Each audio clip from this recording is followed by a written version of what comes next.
Daddy says I'm a special little girl. I am a princess. And I am a prince. Mom says I'm an angel sent down from the sky. My daddy says I'm a special little soldier. No one is as handsome, strong as me. It's true he indulges my tendency to bulge, but I'm his little soldier. 1, 2, 4, 3. My mommy says I'm a miracle. Look at my face and it's plain to see. Ever since the day don't chop the umbilical cord, it's been clear there's no cure for a miracle like me. My daddy says I'm a special little soldier. No one is as bold or tough as me. Has my daddy told ya? One day when I'm older, I can be a soldier and punch you in the face.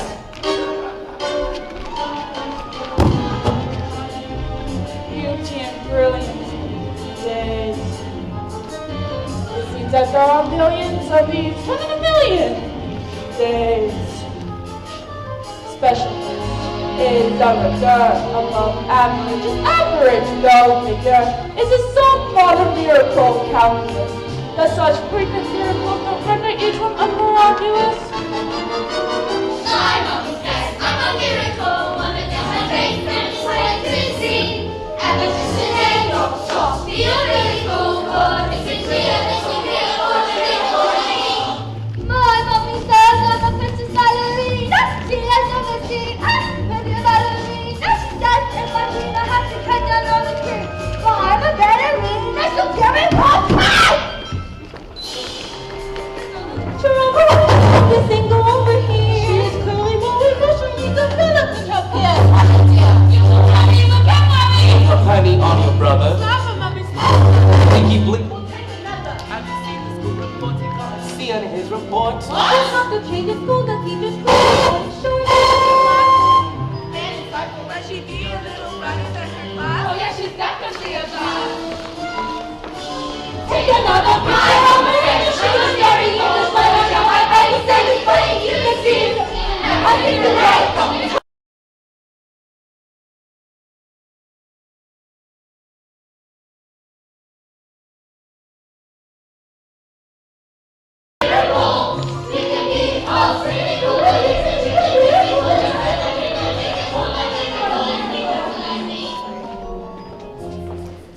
Look, is this going to take much longer, Doctor? I've got a plane to catch at 3.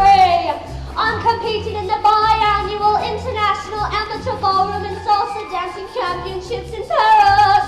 You're getting on a plane, Mrs. Wormwood? Of course I am. I always compete, Doctor. And this time I have a secret weapon. Rodolfo. He's not Italian, you know, very supple. And he has incredible upper body strength. I think we should have a talk. So what is it? What's wrong with me? Mrs. Wormwood.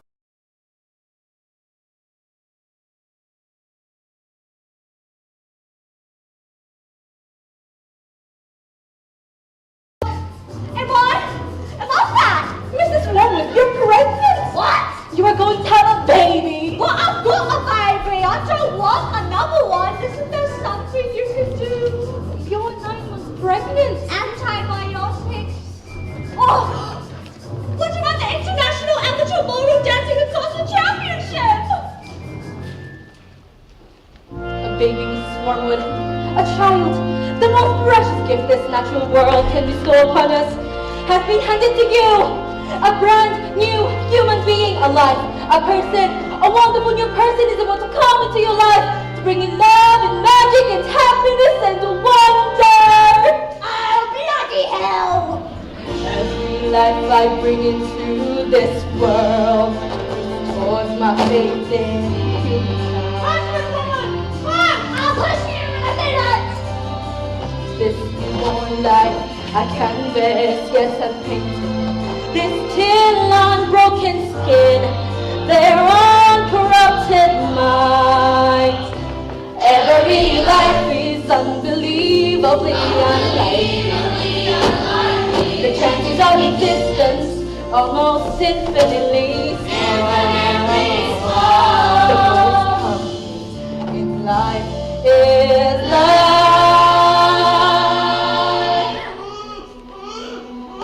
And yet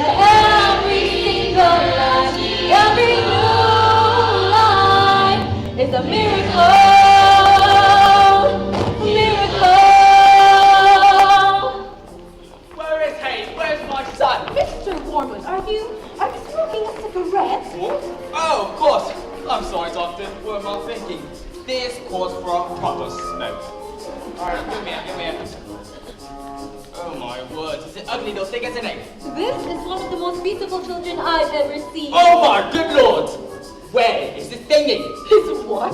His thingy, his what you call it, his doodah. Why be done with this thingy? Mr. Wormwood, this child doesn't have a thingy because... What?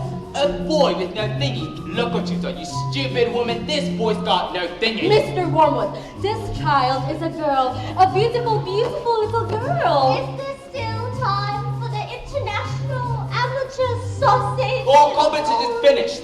You missed it. Look, I don't suppose we could exchange it for a boy, could we? This is the worst day of my life!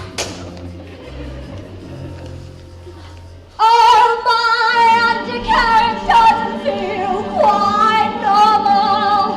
My skin just looks revolting in this phosphorescent light. And this gown is nothing like the semi-formal, semi-Spanish gown I should be wearing.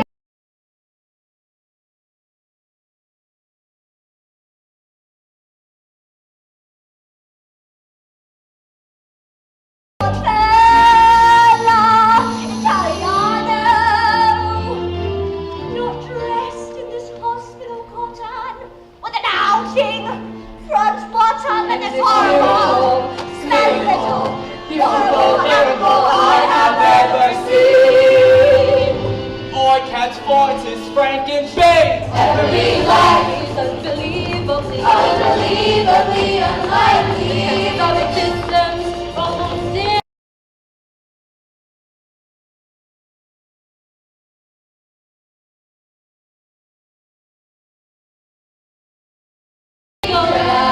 Every life is a miracle.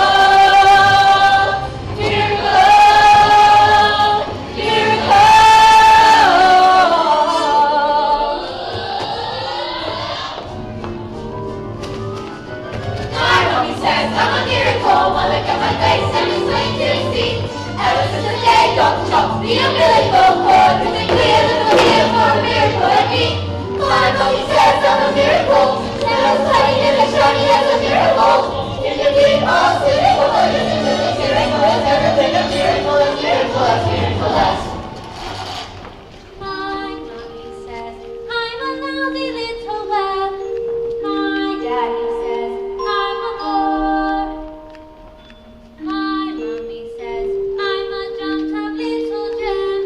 That kids like me should be against the law.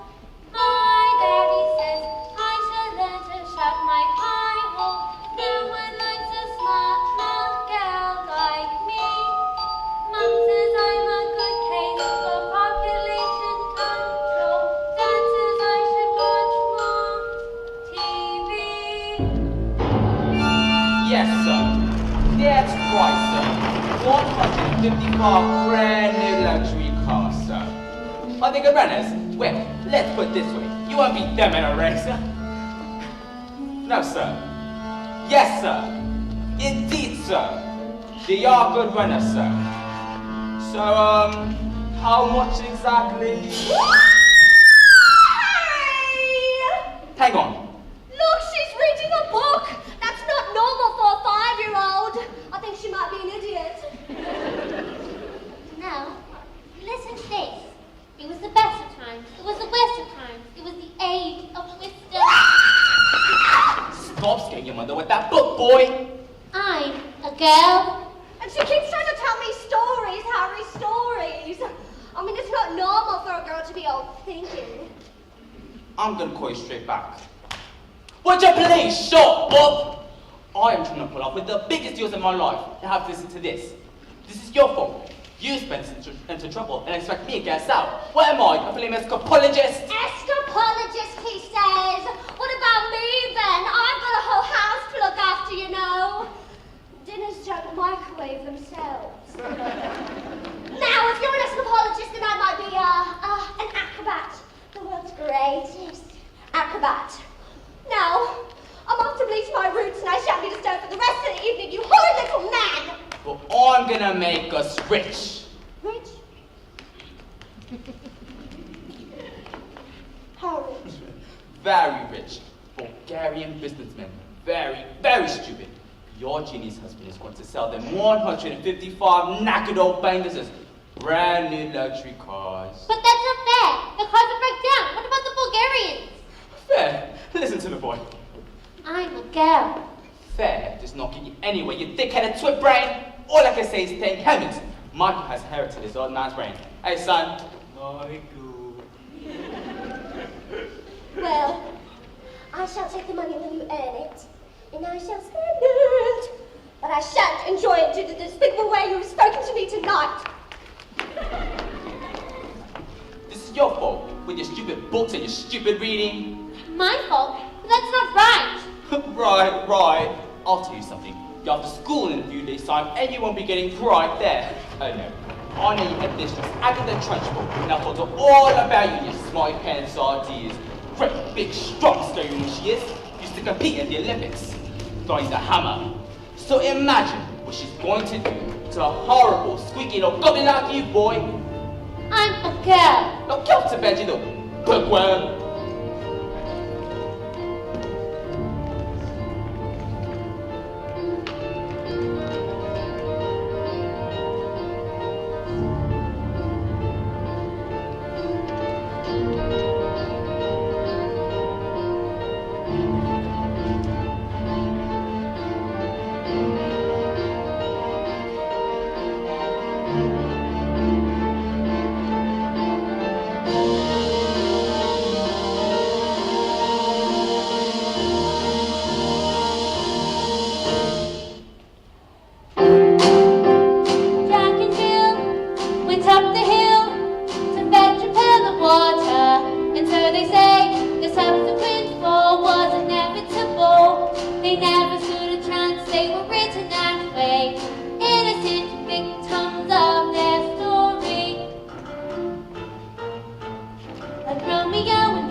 Of a boat, there's a tiny revolt. The seed of a war in the creak of a floorboard. The storm can begin with the flap of a wing. The tiniest might catch the mightiest sting every day. Starts with the tick of a clock, all escapes. Starts with the click of a lock. If you're stuck in your story and want to get out, you don't have to cry. You don't have to shout. I think it's all you can do one on you. There's a little thing like a little stuff you whisk around and let them get on top you. Won't change a thing. Just because you find that life's not fair, it doesn't mean that you just have to grin and bear it. If you've always taken on the chin and bear it, you might as well be saying you think that it's okay, and that's not right. And if it's not right,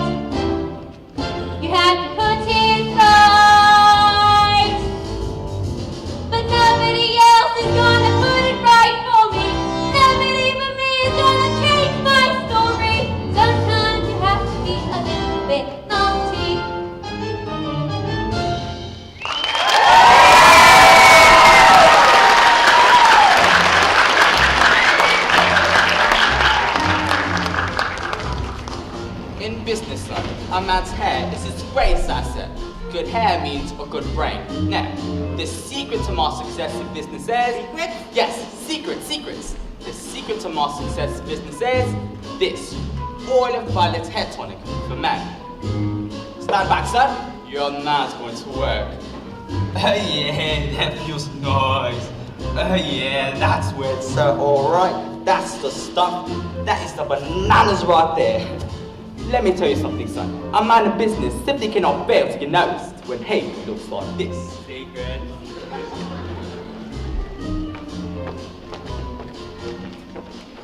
Whoa! Your hair! It's green! Good Lord, don't have you started already? It's not even 8:30. Oh! My hair! It's green! What on earth did you do that for? Why'd you want green I hair? don't want green hair, I didn't do anything! Oh, you know, maybe using the mummy's peroxide binds tape. That's exactly what...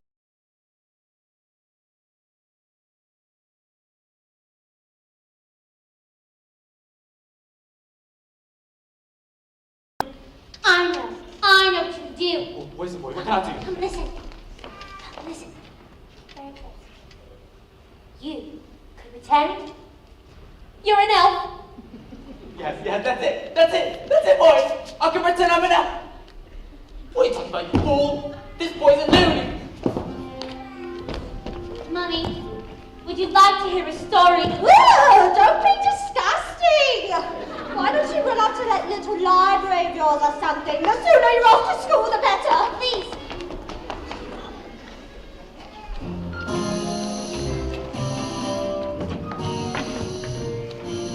Matilda! What a pleasure to see you. Here in the library again, are we? Yes. My mother. She...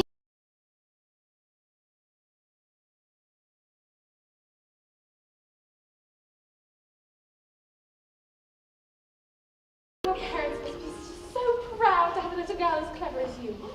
And you tell them lots of stories like you do with me? Oh, Matilda! I just love your stories! And that's not a hint, by the way. But if you did just happen to have a story you wanted to tell me, maybe I could... Goodbye, Mrs. Phelps. See you next week. Goodbye, Miss Honey. Ooh, good luck with that Tolstoy. As I was saying, Matilda, I'm not hinting.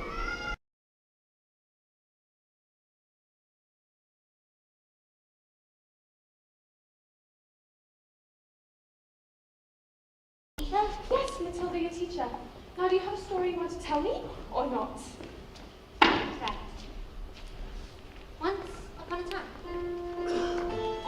two of the greatest entertainers in the world, an escapologist who could escape from any bomb, and an actor who was so skilled it was as if she could fly. They fell in love and got married.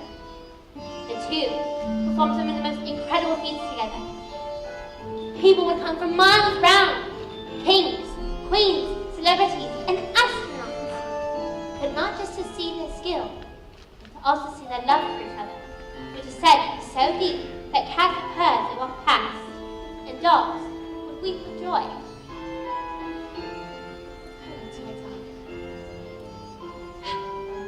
They later moved into a beautiful old house at the edge of town, and in the evenings they would walk and take the air. And on those walks, the children of the town would wait in anticipation to see a glimpse of the shiny white sky which the acrobat always wore. For then they knew they only had to cry for tricks, and the great performers would instantly oblige with a show, just for them. But although they were happy, and everyone loved them, they were sad.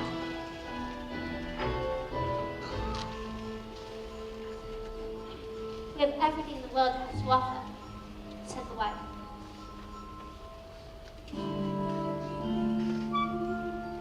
But we do not have the one thing in the world in which we want most. We do not have a child. Patience, my love, said the husband. Time is on our side. Even time loves us. But you see, time is the one thing that no one is master of.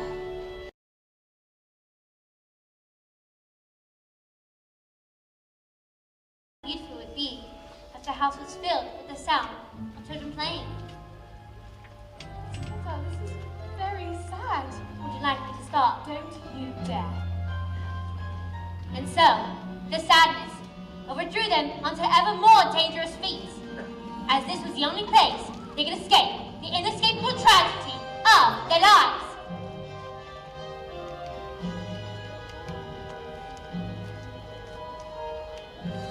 They decided to perform one of the most dangerous feats ever.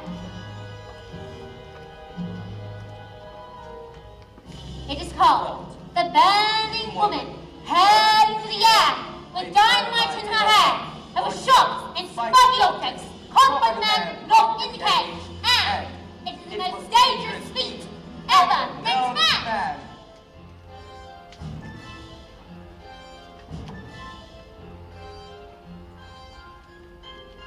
It is our destiny, said the wife.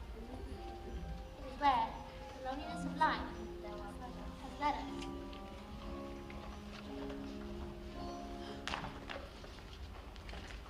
Well, what happened next? Oh, I don't know yet. Not yet, anyway. Oh, Matilda, there has to be just a little bit more to your story, right? I mean, it is your story. Like, please? Please? And I suppose your mother will be waiting for you. Is she here, actually? Maybe I could brew some tea and... No. Goodbye, Mrs. Phelps. See you tomorrow. After your first day of school. Right.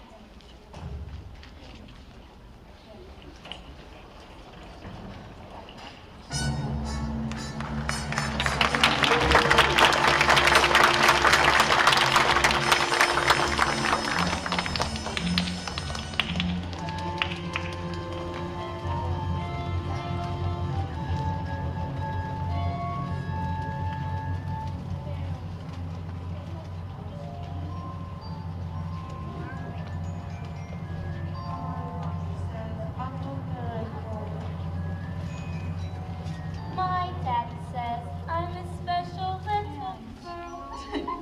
I am a princess. I am a prince. Mom says I'm an angel. Mom says I'm an angel. Mom says I'm an angel. Prince or princess, you succeed. So escaping tragedy. And even if you put in heaps of effort, you're just wasting energy. Because life as you know it is ancient history. I am suffering in this jail. I would try to decide this case right now. It's living out, but I try I can't remember. But before my life has ended, before my happy days were over, before I first heard the pealing of the bell. So listen, I ask 1,000 questions, but unless you want to stop and listen, I'll teach you. You listen here, my dear, you'll be punished severely. Step out of line, cry, you should double, you should stay out of trouble, and remember to be extremely careful. Why? Why? Didn't you hear what we said? Just you wait for his end. What's his end? Physical education. It's a Trunchbull speciality. My mom says I'm a miracle. My daddy said I would be the teacher's pet. Ah! So this will be fun, according to my mom. Dad's gonna learn the alphabet. The alphabet. You gotta learn to listen, kid. So you think you're able to survive this mess by being a prince or princess? You should see. There's no escaping tragedy. And even if you put in heaps of effort, you're just wasting energy. Because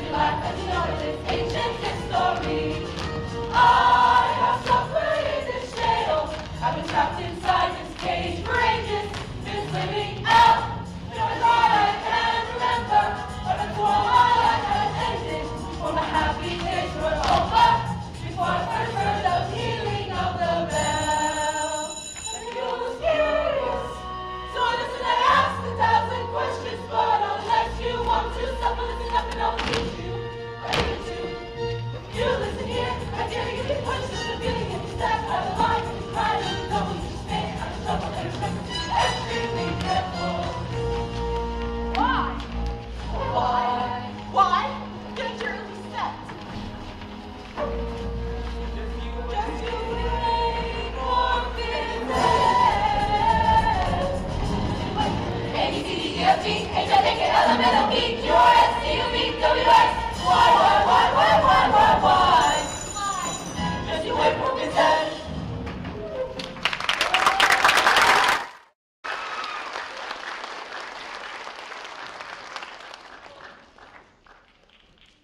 Good morning, children.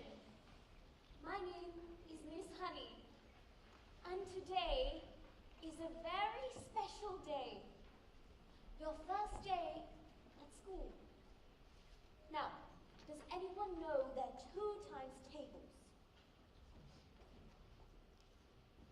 Wonderful. Matilda, isn't it?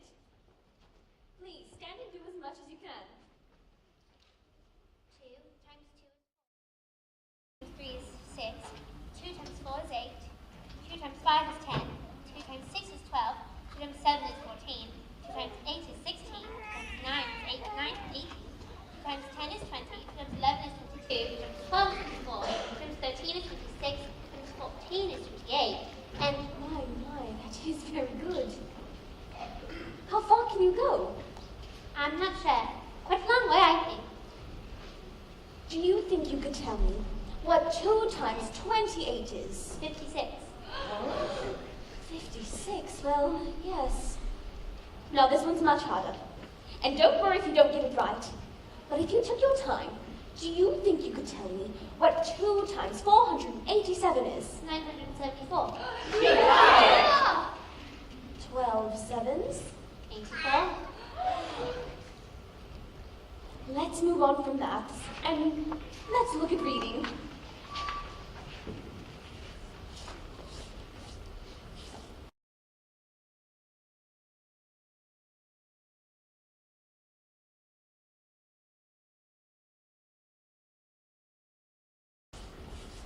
Can anyone read this?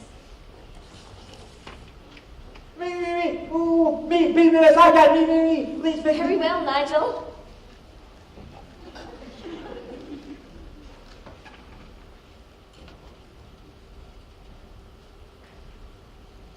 Yes, I think it's best if we leave it there. We wouldn't want you to burst a blood vessel on your first day at school now, would we? Lavender? As the first one. Tomato? No. But tomato is a very good word. Yes. Matilda? I can now read words.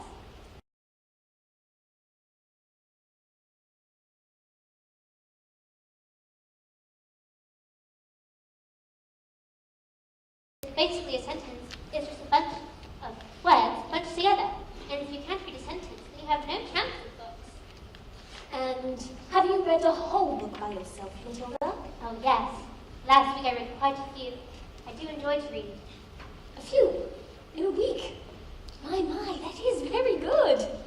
Now tell me, which books did you read?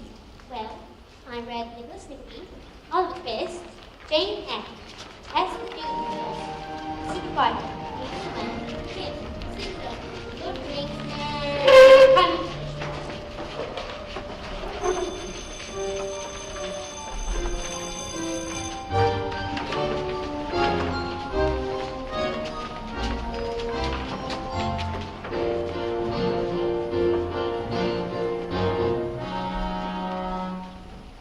knock on the door, Jenny. Just knock on the door, don't be pathetic.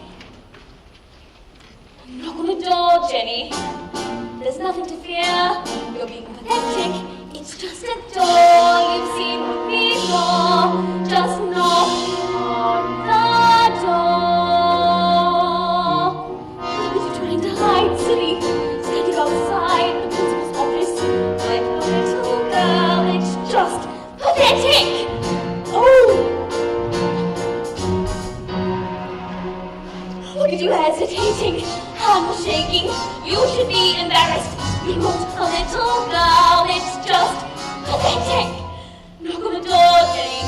What are you waiting for? Just knock on the door. That's our week. She's probably having a meeting or something and won't want to be interrupted. If anything, caution in these situations is sensible. One should avoid confrontation. later then. But this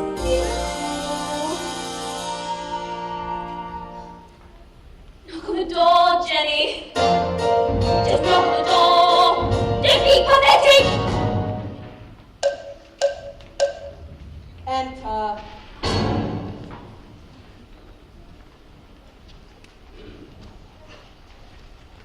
Well, don't just stand there like a wet tissue. Get on with it. Oh, yes, yes. Headmistress, in my class, there's a little girl called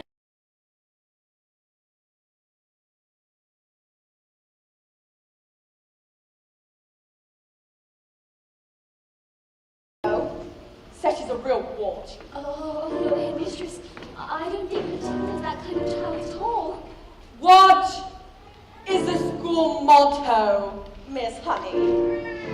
Bambinatum est magitum. Bambinatum est magitum. Children are maggots. In fact, it must have been her who put that stink bomb under my desk this morning. I'll have her for that. Oh, Thank you for suggesting it.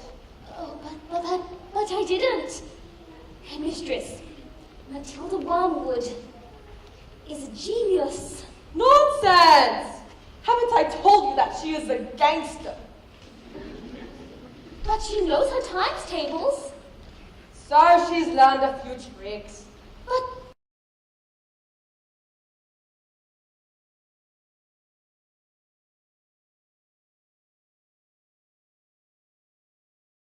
in the top form with the 11-year-olds? What? But she is a squib, a shrimp, an unhatched tadpole. We cannot just pleasure him with the 11-year-olds. What kind of society would that be? What about the rules, Miss Honey? The rules. I believe that Matilda Wormwood is an exception to the rules. An exception to the rules in my school. Look how this trophy see, how my trophies gleam in the sunlight. See how they shine. What do you think it took to become English hammer throwing champion? 1969. Do you think in that moment, when my big moment came, that I treated the rules with casual disdain? Well, like hell! As I stepped up to the circle, did I change my plan? What? As I chalked up my palms, did I wave my hands? I did not. As I started my spin, did I look at the view? Did I drift off and dream for a minute or two? You think I faltered or amended my rotation? You think I altered my attempted elevation? As the hammer took off, did I change my grunt? Oh, my grunt I had practiced for many a month. Not a jot, not a dot, did I stray from the plot. Not a detail of my throw was adjusted or forgotten.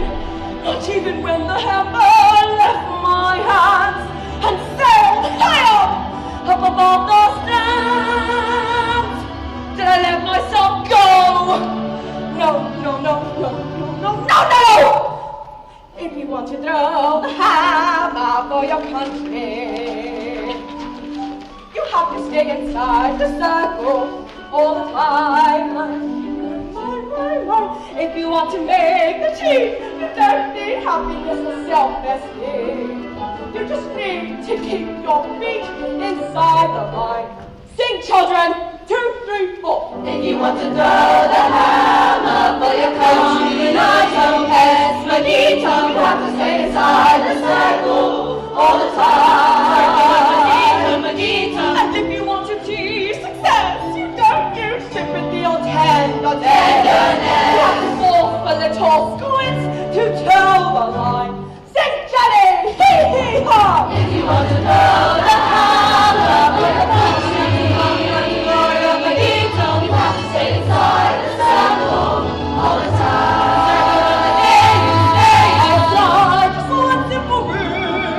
You haven't.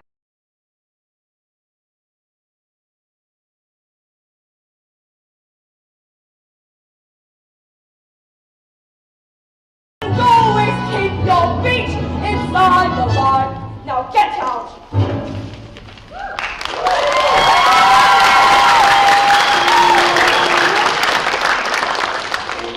I'll have you know, headmistress, that it is my intention to help this little girl, whether you like it or not.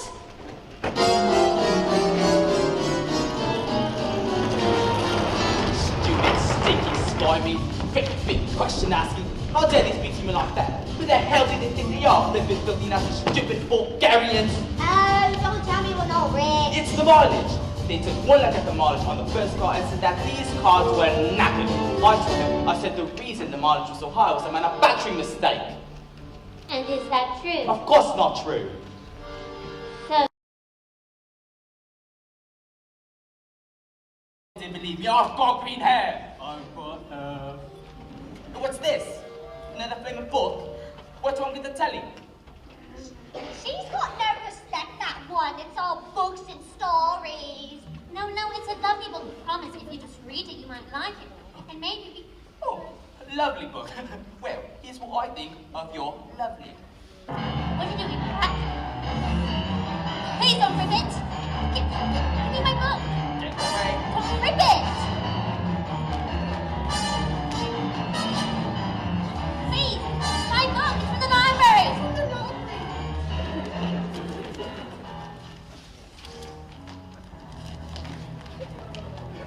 Please. No.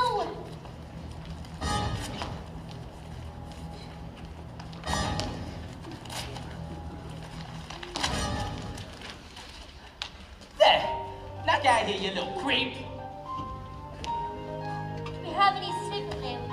In the cupboard. And while you're at it, why'd you stick that stupid book to your stupid head? Oh! Please stop her.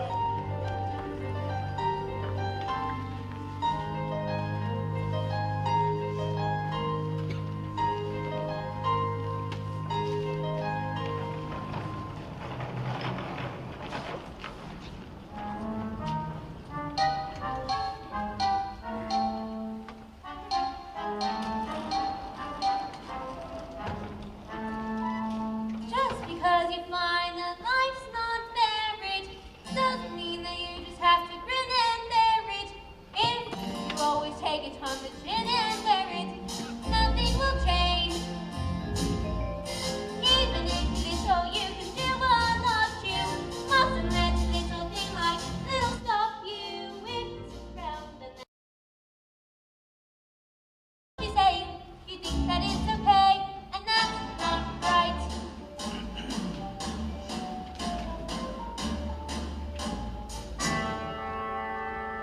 Give me this. I've got my eye on you, boy. I'm the cat.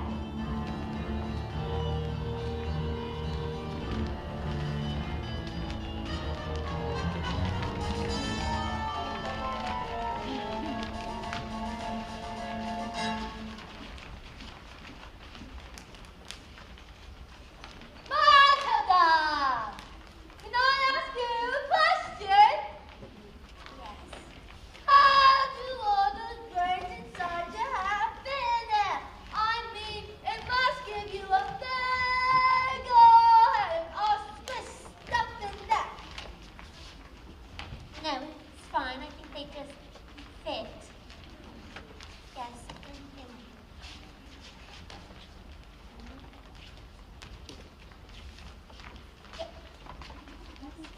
Right. Well, you gotta need some help with this not coming out of your ears. I'm lavender, by the way. And I think it would be a great idea if we have best friends. Hide me! Hide me! Hide me! Hide me! Please hide me! Somebody poured a whole can of syrup on the Trunchbull's chair. She sat down, and when she got up, her knickers stayed stuck to the seat. Someone told her I did it, but I never did. And now she's after me! That's not fair. That's not fair at all. Once Agatha Trunchbull finds out you're guilty, your day, she caught Julius Rotwinkle eating licorice ulcer during science. She picked him up, swung him around, and threw him out of the window. Don't listen to them, they're trying to scare you. Oh, Matilda, as he's going to put me choking! What's choking? They say he's covered in the office, and she throws soda in it too. They say she's gone through nails, spikes, and bits of broken glass. There's a place you are set if you have it good. It's made of spikes and wood. And it isn't wide enough to sit. There are nails on the bottom, so you wish you stood. And the hinges creak, and the door is closed. You cannot see what. Not the end of your nose. And when you scream, you'll know if the sound came up. When you scream, your head even reached your mouth. All right, look. When did this happen? 20 minutes ago, but why? Okay. Oh no, Jake's coming! Hey, the blazers! Now! I won't tell her where you are. Don't worry.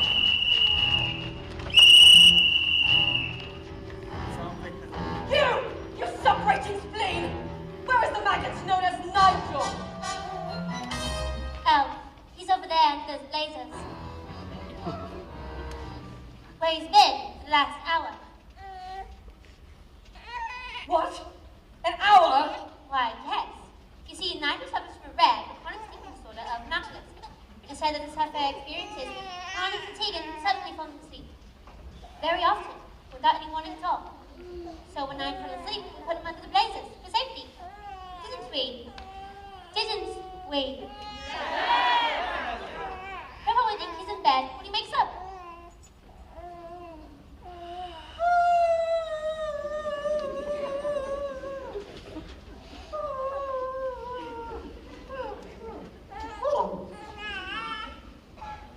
Is it time for school yet? Hello? What am I doing here? Well, this is my bedroom at all. Oh, hello, Mrs. Trunchbull.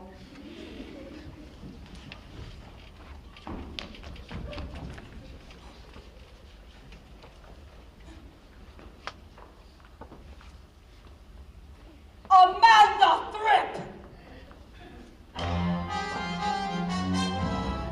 Yes, Miss Trunchbull? What have I said about wearing pigtails? I hate pigtails!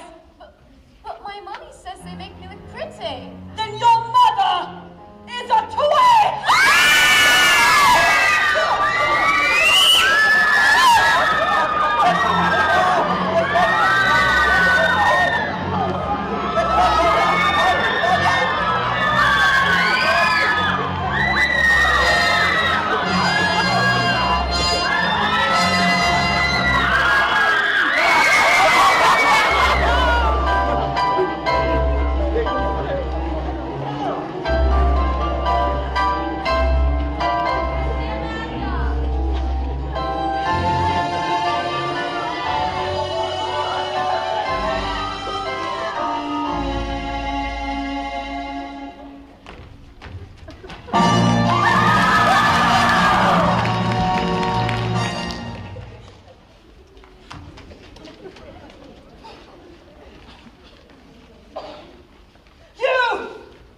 What is your name? Matilda, well, So you're Wormwood, are you? I might have known.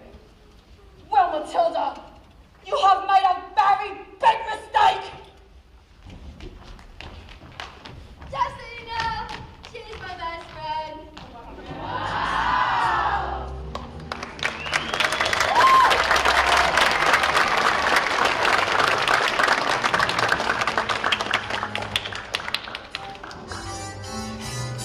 Brand new luxury car, sir. Yes, a completely different car, sir. Greenhead, yeah, it was National Greenhead Day. A celebration of all the wonderful green things in the world, like lettuce and snot. Tomorrow what? Absolutely, sir. Bye-bye, sir. Dos Venuda. Now that is how you do... What the...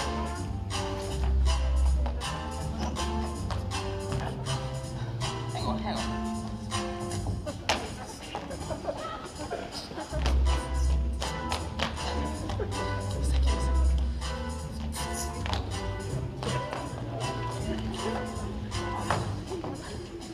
Gonna leave this on. Looks like rain.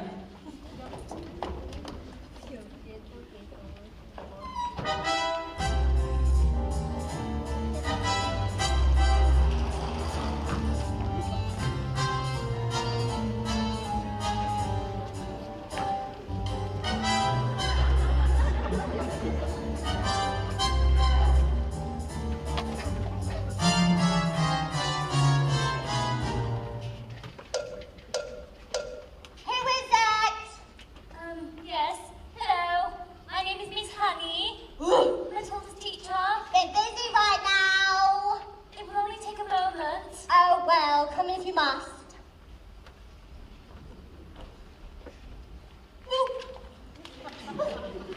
Oh, this is Rodolfo. It's nothing like that. He's my dance partner. What a happy. Oh, parlo italiano. Ciao, Rodolfo. Piacere. Come stai? What? Who is this, babes? You know, interruptions due to my energy flow. Look, what do you want, Miss Hattie? Actually, it's Miss Honey. And as you know, Matilda is in the bottom class, and children in the bottom class aren't really expected to read. Oh, stop her reading then. Lord knows we've tried. I'm in the zone, y'all. I can feel it in my hips. Don't waste this. Look, I'm not in favour of girls giving on clever pants in this track lead. Girls should be focused on makeup and hair dye. Looks more important than books. Now look at you. And look at me. It's just books. I just look. Beg your pardon? Babes, I'm on fire here, please. Matilda can calculate very complicated and large figures in her head. Calculate this.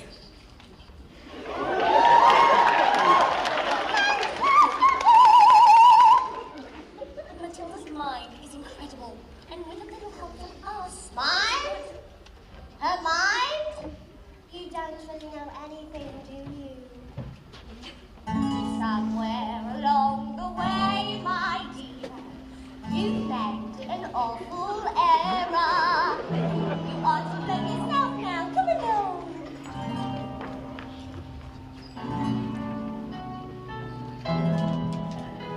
You seem to think that people like people what are clever. It's very quaint, it's very sweet, But wrong. well, actually, People don't like smarty pants what go around claiming that they know stuff we don't know. That is it. What you know matters less than the volume with which what you don't know is expressed. Content has only less important so you have got to read. Loud! Don't you run on the stand up and sing out on the call. A little less flash, a lot more heel. A little less fat, a lot more feel. A little less brains, a lot more hair. A little less head, a lot more derriere. Wow, yes, yes, yes, yes! No one's gonna tell you what to say, don't twist where you've got a line. Just hide it under a bushel. No one's gonna look if you don't stand out. No one's gonna listen if you don't shout. No one's gonna care if you don't care. But put some highlights in your hair, cause you gotta highlight what you want.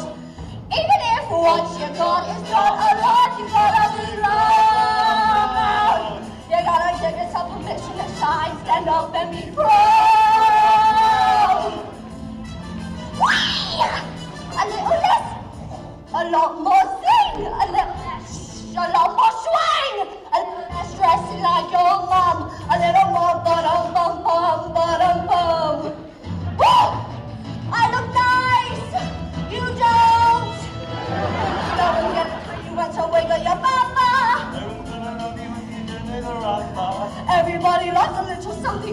logic. But learning a language is over the top. It doesn't really matter if you don't know much. So long as you don't know what the more you are.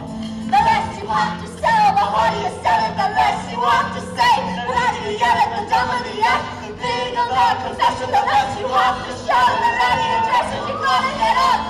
You gotta get up and be loud.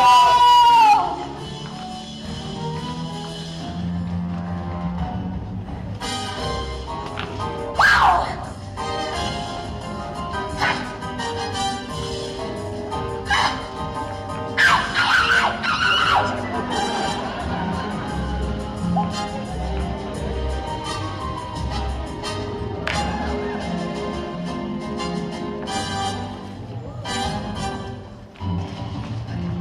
Can you do that? No. 10, 10, 10, 10! What the?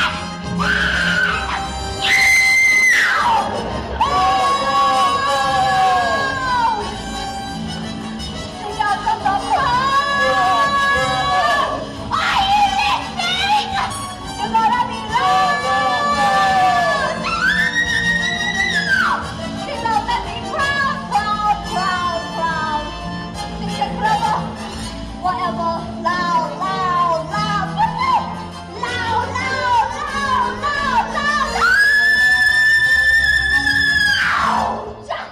You got to be loud.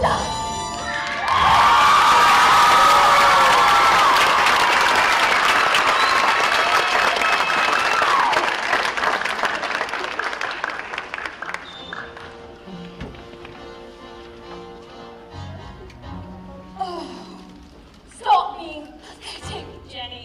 Just get on your feet, Jenny. You are going to march in there and give them a piece of your mind. Leave it alone, Jenny. The more that you try, the more you just look like a fool. Is it not your problem? You've not got a spine. You are a teacher. Just go back to school. This little girl, this miracle, she seems not to know that she's special at all. What sort of teacher would I be if I let this little girl fall? I can see this little girl needs somebody strong to fight by her side. But instead she's found me, pathetic little me. And another door closes, and Jenny's outside.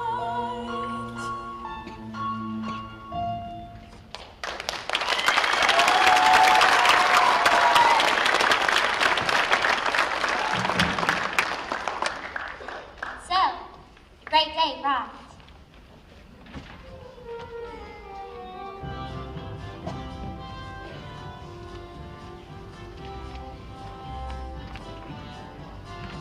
It was like the whole world had come to see the burning woman hurling through the air with dynamite in her hair, with sharp, spiky objects, hot by the man locked in the cage.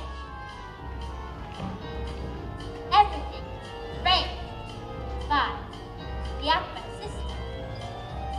See, she was a frightening one. Used to compete in the Olympics, throwing the hammer. She used to love to frighten the children of the town with gospel whispers, and in her dark and brooding heart, she resented her sister, not only for her success, but for her love.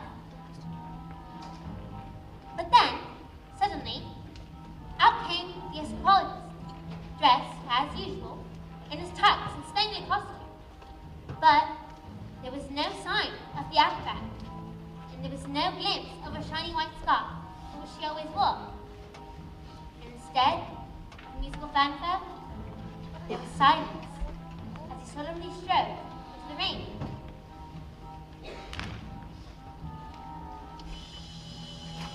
Ladies and gentlemen, boys and girls, the burning woman hurled through the air with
dead. I'm not crying because it's sad. They wanted a child.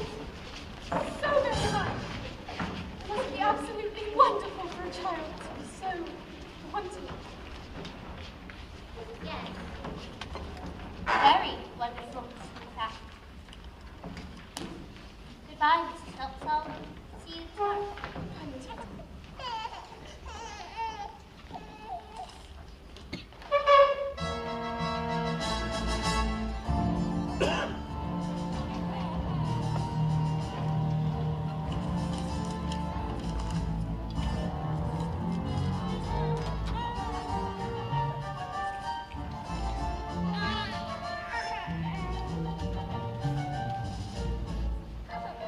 Matilda, can I speak to you, please? So, as you know, I've had trouble getting others to recognize your abilities. So, starting tomorrow, I shall bring in a very clever selection of books, and you can sit there and read them while I teach the others. And if you have any questions, just raise your hand and I shall do my best to answer them. So, how does that sound? Oh, Matilda! This is the biggest hug in the world! You're going to squeeze all of the air out of me!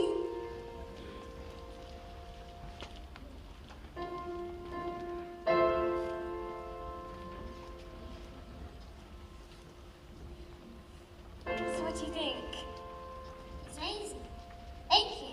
Matilda Wormwood! Yes, Miss Trunchbull. So you admitted to you! Admit what, Miss Trunchbull? This clod, this foul carbuncle, is none other than a disgusting criminal, a denizen of the underworld, a member of the mafia!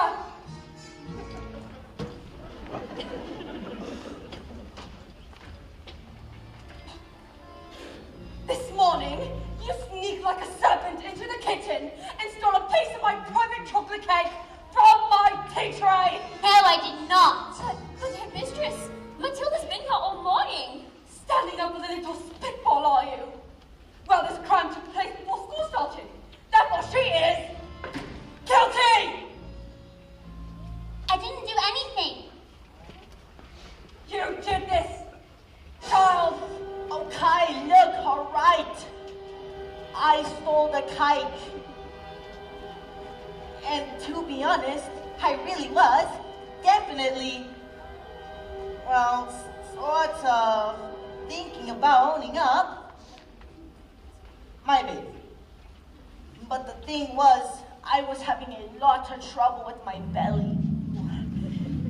You see, the Trunchbull cake was so good that I'd scuffed it down too quickly. And now, it's beginning to fight back. I'm not guilty. I didn't do anything. You are guilty because you are a fiend. You are a crook. You are a thief. And I shall crush you. I shall pound you.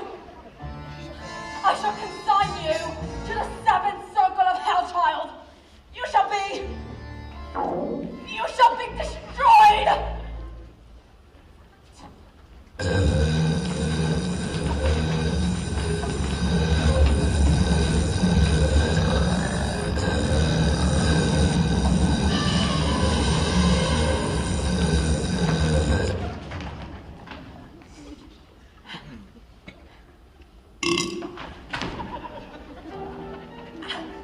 It was the biggest bub I had ever done. The biggest bub I had ever heard. It was the biggest bub I had ever heard about. It was like the entire world who went silent just for the bub to exist. As a huge cloud of chocolatey gas wafted out of my mouth and drifted across the class. Past Alice, past Lavender, past Matilda, and then my great big beautiful chocolatey bub, which now seemed to have a mind of its own, woofed it on full onto the face of the Trunchbull.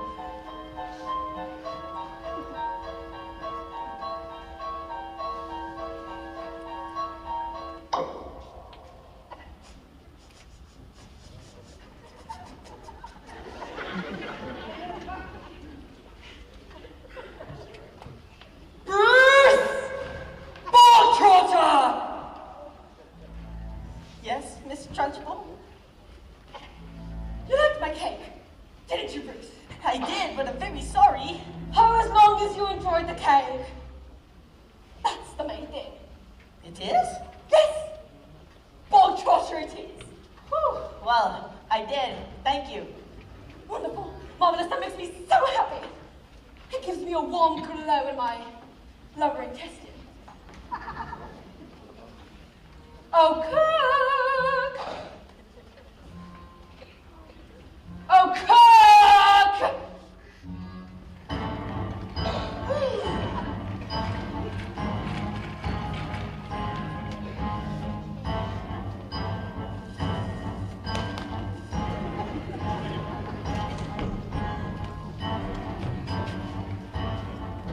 What's the matter, Bogshorter? Lost your appetite?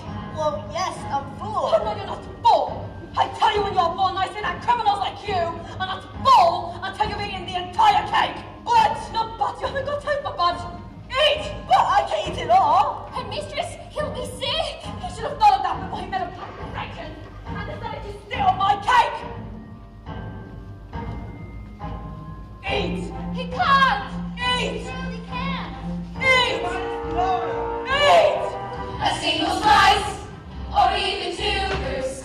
Not even nice, but even you, Bruce, have to admit, between you and it, there's not a lot of difference in size.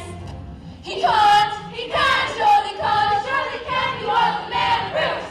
He might explode, he's going to nasty, he's going to blow, make him stop, he's fantastic, look at him go.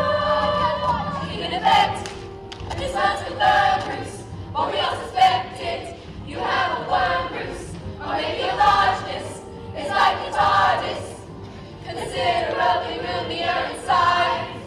He can't, surely can, you are the man, Bruce, B-R-O-O-C-E.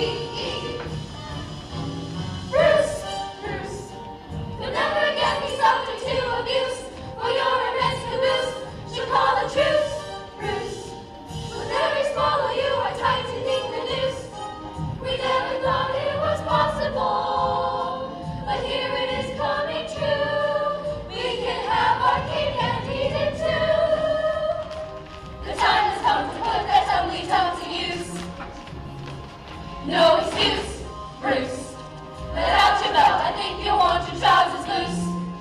Oh, stuff it in, you're almost finished. You'll fit it in, whatever you do, just don't give in. Don't let her win. Come on, Bruce, be our hero. Cover yourself in chocolate glory. It's too much. It's just too much. Go on, Bruce. Do it. Silence!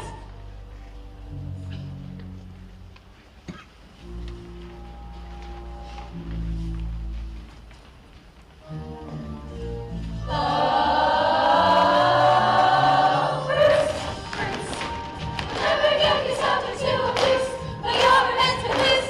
You should call the truce, Bruce. There's nothing fun that you completely cooked a goose. We never thought it was possible, but here it is coming true. We can have our cake and eat it.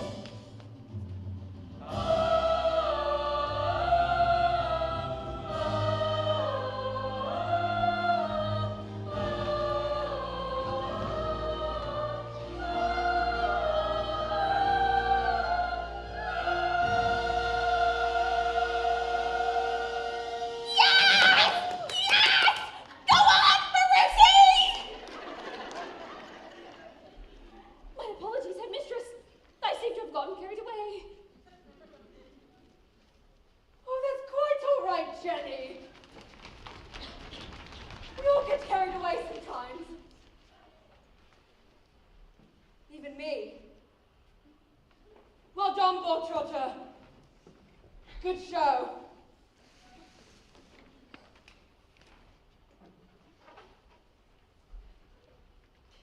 Well, come along, Bogtrotter.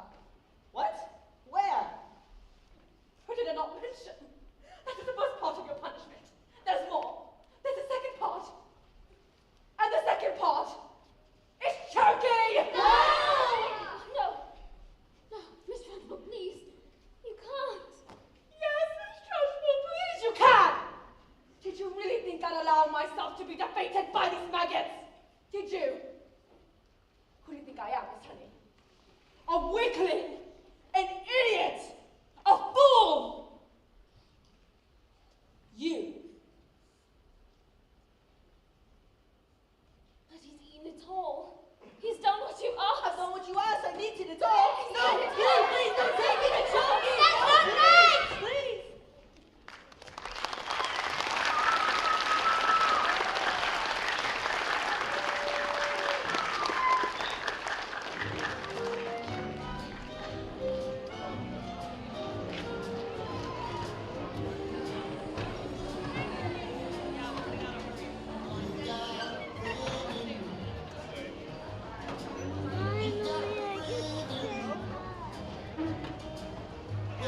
Picture yourself in a boat on a river with tangerine trees and marmalade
for joining us for Matilda the Musical. Before we can begin Act 2, we kindly ask once again, please place all cell phones on airplane mode. The show will begin shortly. Thank you so much and enjoy the show.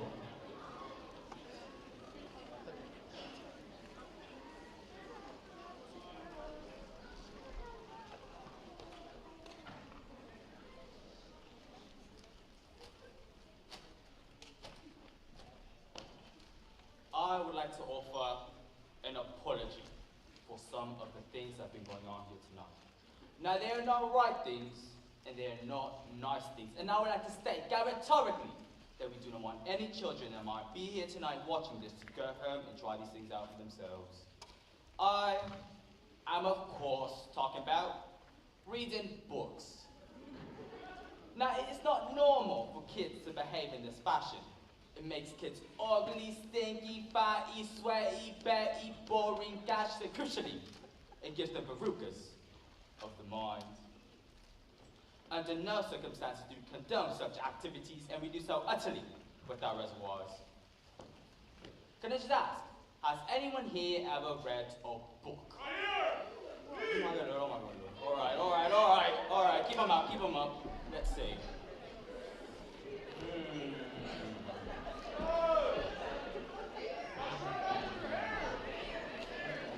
You, what's your name? Jed. Well, Jed, don't take this the wrong way, but bookworm, stupid little bookworm, reading all your books like a stupid little bookworm. You read books like a worm. Worms read books. You read books. You are a sworm. Now, that won't stop his reading, but he'll never raise his hand up in the theater again. Now, ladies and gentlemen, the moment you've all been waiting for, the very pinnacle of our achievements as a species, and the very reason we bothered evolving our unicorns in the first place.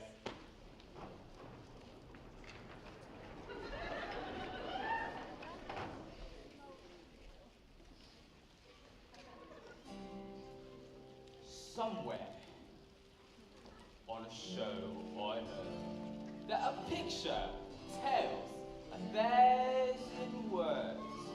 So telling, if you bothered to take a look, is the equivalent of like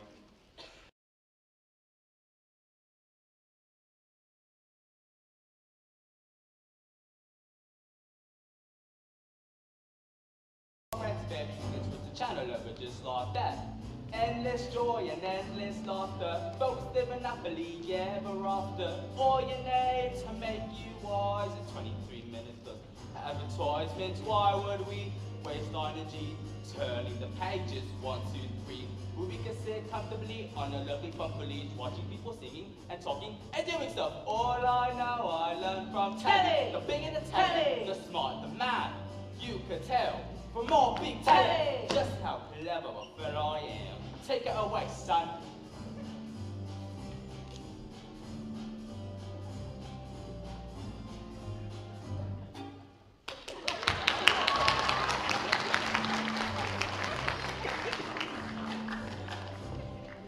You can't learn that from a stupid book. All I know I learned from telly. What to think and what to buy. No, I was pretty smart already, but now I'm really smart, very, very smart. Endless content, endless channels, endless chat on endless panels. All you need to fill your muffin without having to really think or nothing.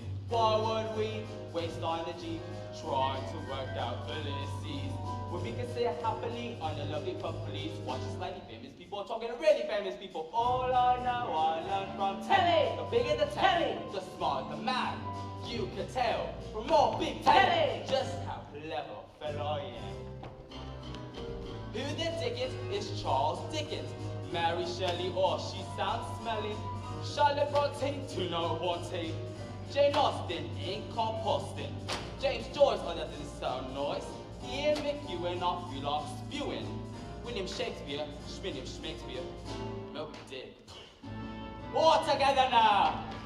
All I know I learned from telly. The bigger the telly, the smarter the man. You can tell from more big telly fella, oh yeah. All right. Is it just me, or am I amazing?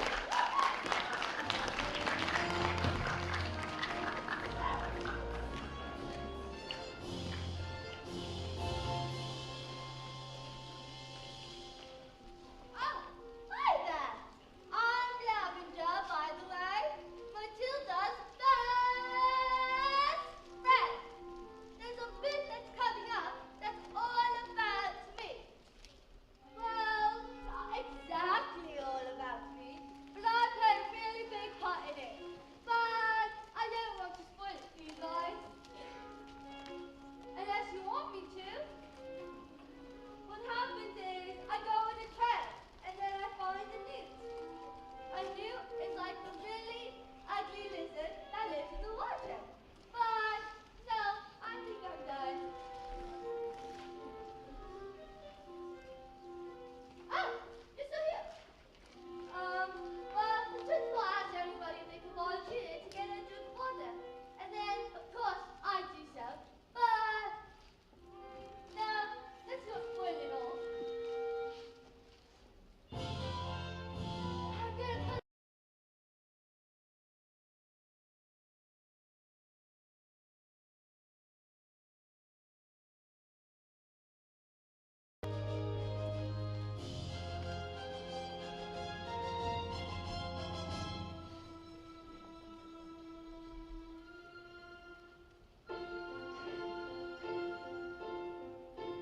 When I grow up,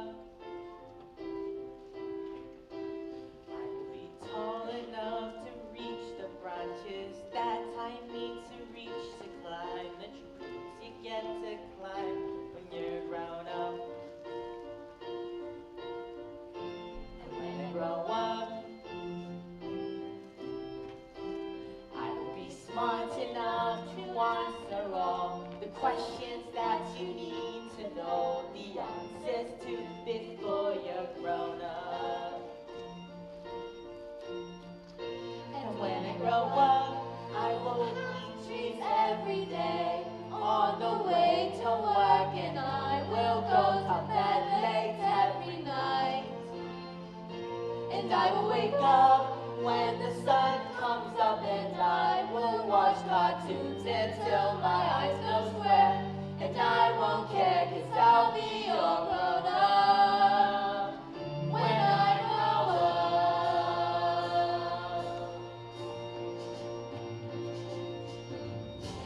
When I grow up, when I grow up, I will be strong enough to carry all the heavy things you have to haul around with you when you're a grown up.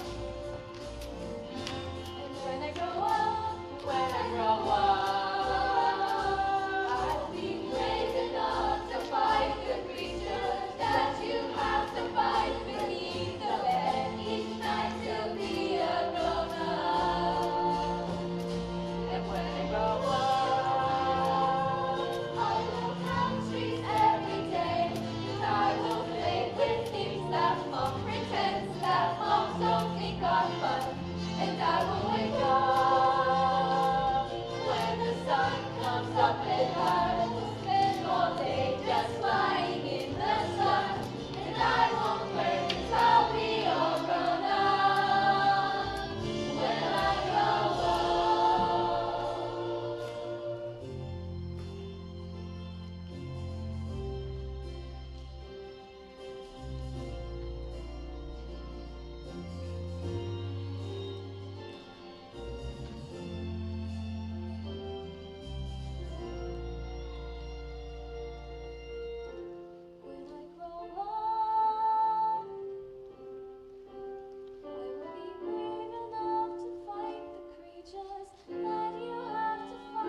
the acrobat wound her shining white scarf around her husband's neck. "For love, my love," she said, kissing him with the gentlest of kisses. "Smile. We have done this 1,000 times." But then she hugged him with the biggest hug in the world, so hard he felt that she would hug all of the air. So they prepared themselves for the most dangerous feat ever from this man. The escapologist had to escape from the cage, lean out, grab his wife with one hand, grab the barrel extinguisher with the other, all within 12 seconds before the flames could reach the dynamite and blow his wife's head off! Sorry, go on. The trick started well. The moment the specially designed dress was light, the robot swung into action. The audience held their breath as he held of the shot spectacle. 1 second, 2 seconds, the flames crept up the dress. 3 seconds, 4 seconds, she leaned toward the cage. 5 seconds, 6 seconds, the huge locks on the cage pinned open and the huge chains fell away. 7 seconds, 8 seconds, the door flung open and the escapologist reached one muscled arm out. 9 seconds, 10 seconds, 11 seconds, and it grabbed her hand. And suddenly, the flames were put on the dress before they could reach the dynamite and blow them back to pieces. Some story does have a happy ending after all. Well, no. No. Maybe it was the thought of the child. Maybe it was the nurse. But the escapologist had too much foam, and the hand became slippy. And she fell. No! Was she okay? Did she survive? She broke every bone in her body, except for the ones at the ends of her little fingers. She did manage to live long enough, though, to have the child, but the effort was too great. Love, my child, she says. She's everything you've ever wanted.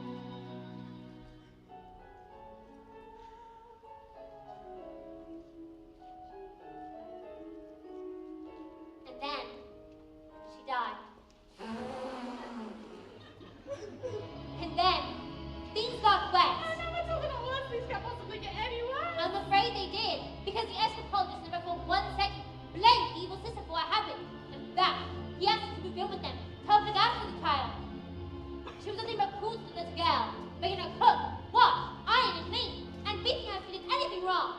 So she grew up with the meanest, cruelest, homeless addict ever possibly imagined. Let's call the police! But Mrs. Phelps, that's a story. It's not real. What? Oh, yes, Matilda. You're so smart. In fact, your parents must think that they've won the lottery having a child like you. Oh, yes. And they say that in fact. They say, Matilda, you're just like winning the lottery. That. Well, I guess I better go. Goodbye, Mrs. Fox. Bye, Matilda. I'll see you tomorrow.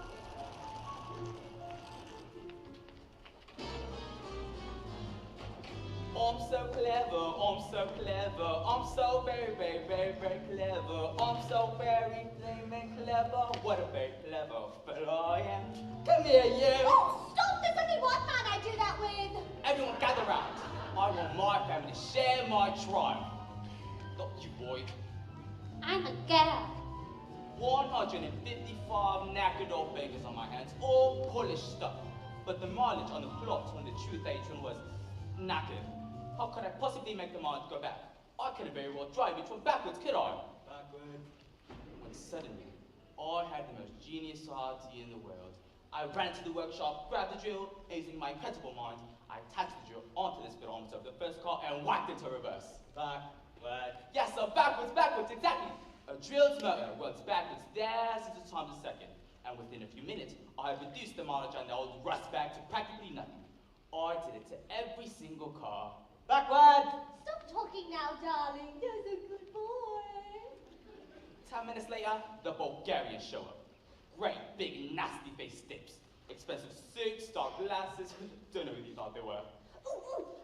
Bulgarians are nocturnal. I saw it on the program last night. That was the program about that. Same thing.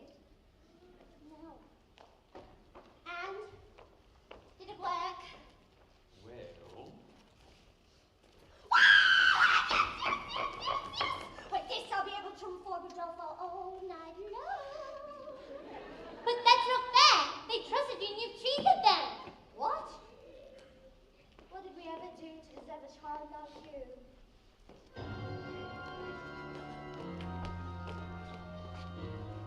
Read this book. You know what I'm going to do tomorrow? I am going to go down to that library and tell her beg never to be Len again. And if she does, I will have her fired and you will never read another stinking book as long as you live, boy. No, please don't! I am putting an end to your stories, young man. Now, get in there and stay in there, you nasty little creep. I'm taking the book too.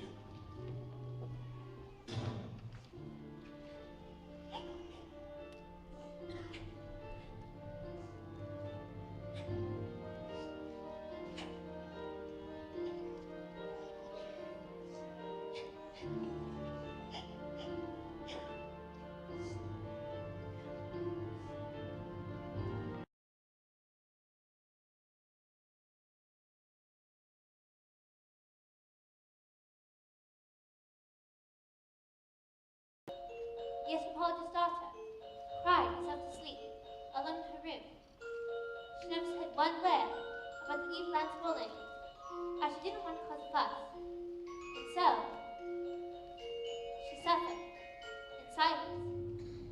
But this, you see, only occurred from its great difficulties, until one day, she exploded. You are a useless, filthy, nasty little creep! She grabbed her and threw her into dark, dusty cellars, locking the door and going out.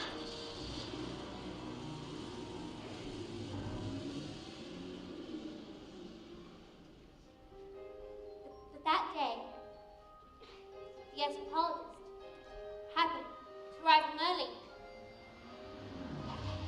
And when he heard the sounds of his daughter's tears, he smashed the door down. Don't cry, I'm here, little girl. Please don't cry, dry your eyes, wipe away your tears. Little girl, forgive me. I didn't mean to desert you. Don't cry, little girl. Nothing can hurt you. You have nothing to fear,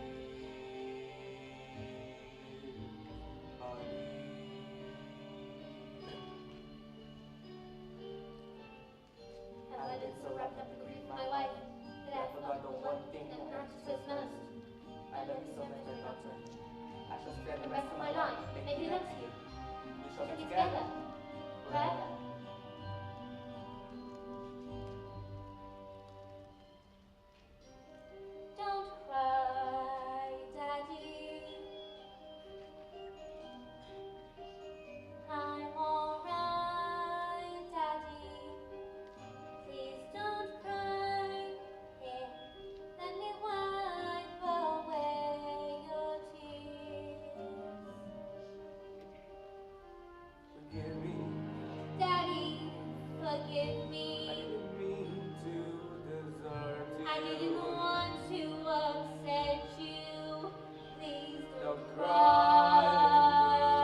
demon, this villain, this monster.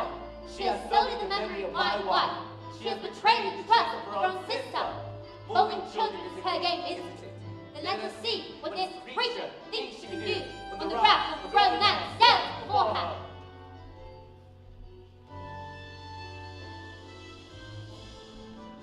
But that was the last the little girl ever saw of her. Because he never came home. Ever again.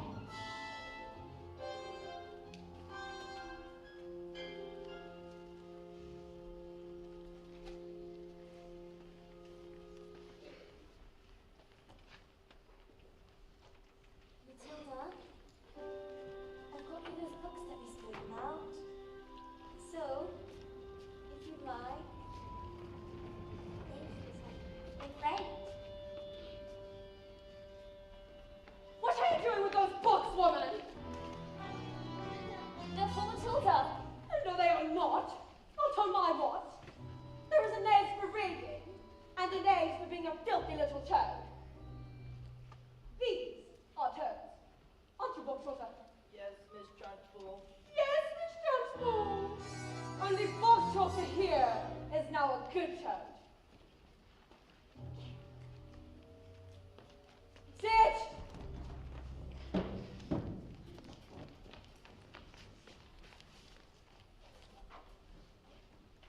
It has become clear to me, Miss Honey, that you have no idea what you are doing. You believe in kindness and fluffiness and books and stories. That is not teaching. To teach the child, you must first break the child.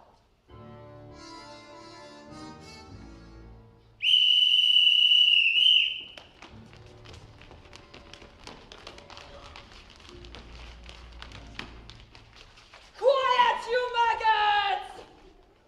But no one is speaking, headmistress.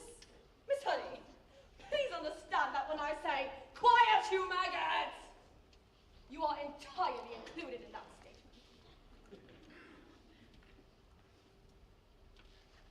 Where is my jug of water? I get to Miss Trunchbull.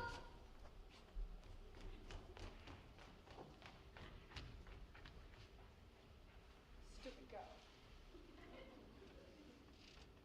Look at you. Flabby, disgusting, revolting, revolting, I say! I believe it is time we toughen you all up with a little physette. This school of late has started freaking. Quiet, maggots, when I'm speaking! Reeking with a most disturbing scent. Only the finest nostrils smell it. But I know it, oh too well. It is the odor of rebellion. It's the bouquet of dissent.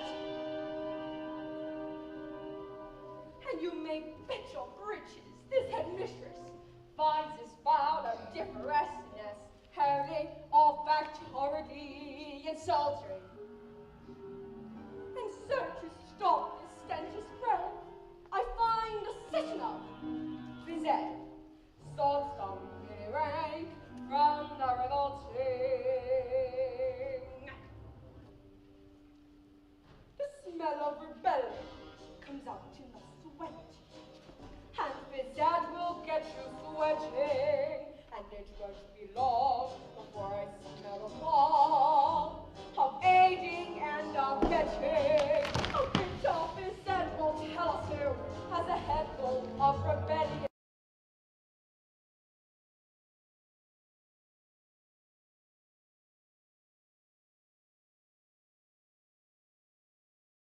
The smell of rebellion, the stench of revolt, the reek of insubordination, the whiff of resistance, the pulse of dissent, the funk of mutiny and action.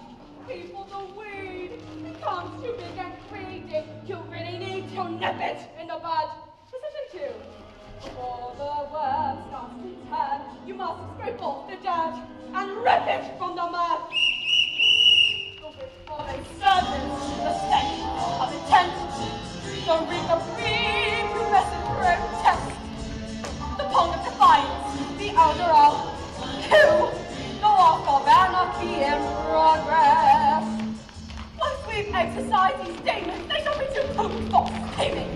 Some double-time discipline should stop the rods from setting in. All right, let's tap it up double time.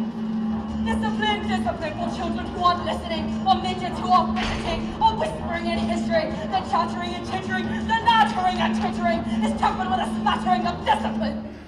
We must begin insisting on rigidity and discipline, persistently resisting this anarchistic mischief in these minutes you are frittering, or pandering and pitching. One little else like this ain't just for discipline. The simpering and whimpering, the trembling and the fiddling, the missing need a tissue. It's an issue we can fix, there is no mystery to mastering. The also custom mistress sing its discipline, discipline. The smell of rebellion, the stench of revolt, the reek of greed, pubescent plotting, the whip of resistance, the pulse of dissent, the fight, the moral vitality. Now imagine a world with no children. Close your eyes and just dream. Now imagine, come on, try it, the peace of a quiet, a bubbling stream.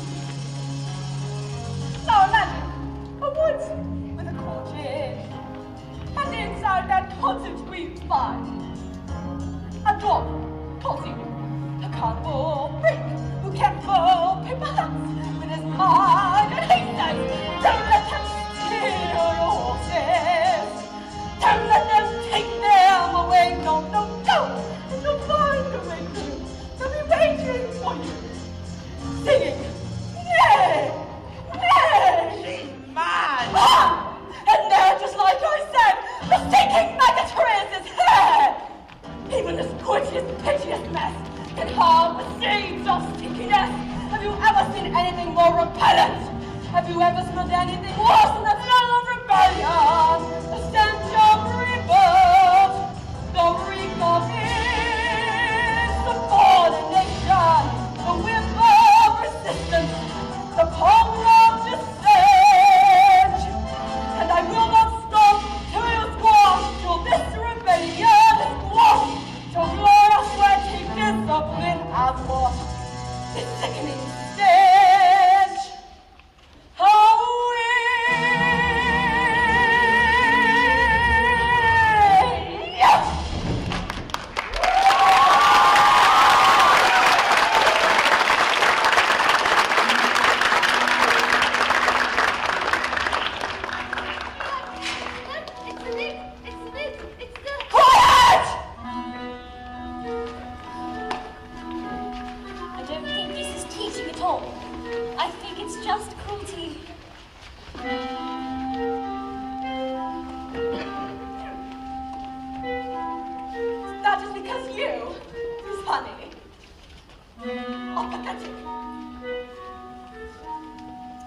You are wet.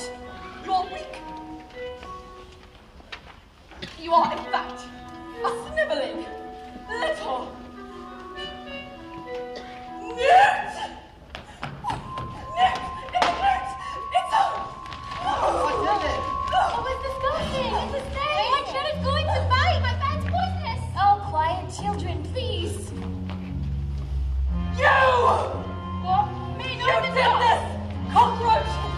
You vile, repulsive, malicious little sinner! Ow! Ow!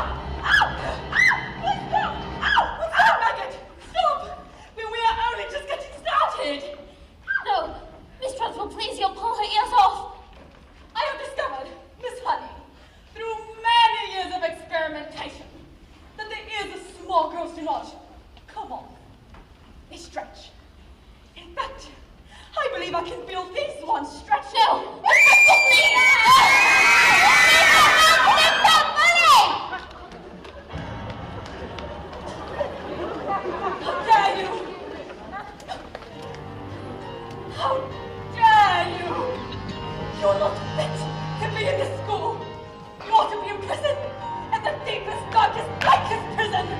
I shall have you wheeled out, strapped to a trolley with the muzzle of your Have you ever wondered, will I have a bell how when I say red?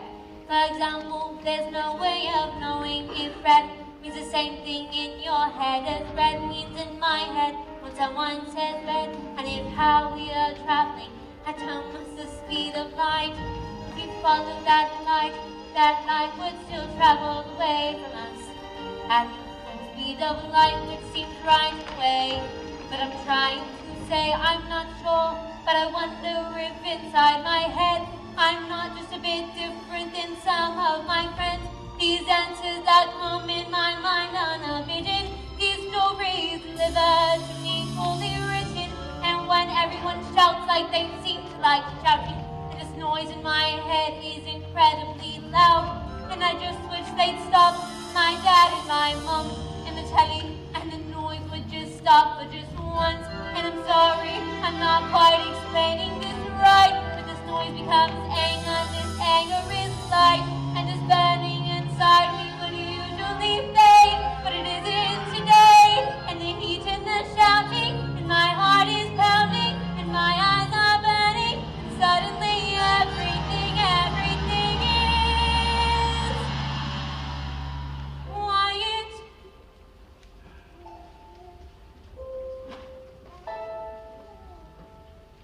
Like silence, but not really silent.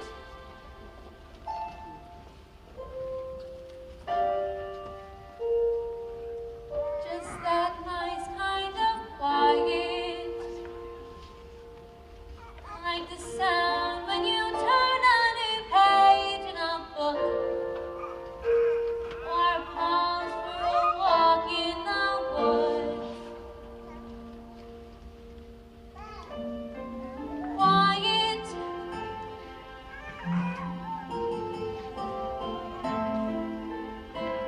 Like silence, but not really silent.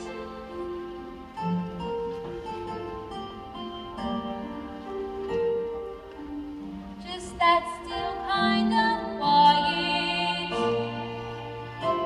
Like the sound when you lie upside down in your bed.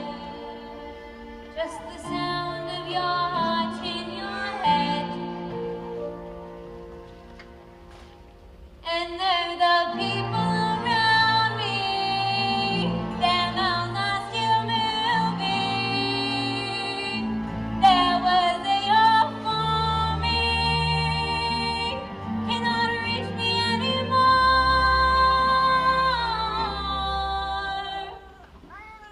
And it is quiet, and I am warm. It's like I said, Miserable collection of excuses for children.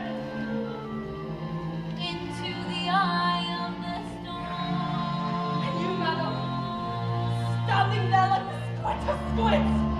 How it's beating hard. I tell you I'm match for you. And I tell you that there is nothing that I shall not do. No length to which I shall not go. No ear I shall not stretch. No finger I shall not pull back to defeat you. And I shall defeat you in exultation. Do you hear? Do you hear me, child? All of you! Do you hear me? What is it? What is it? Can you tell me? There's a mute in my knickers! There's a mute in my knickers! There's a mute in my knickers! There's a mute in my knickers!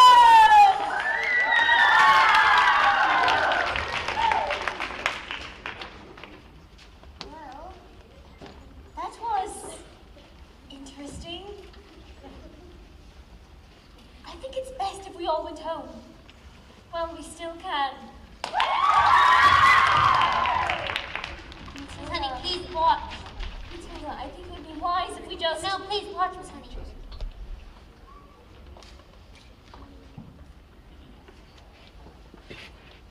I've moved it with my eyes.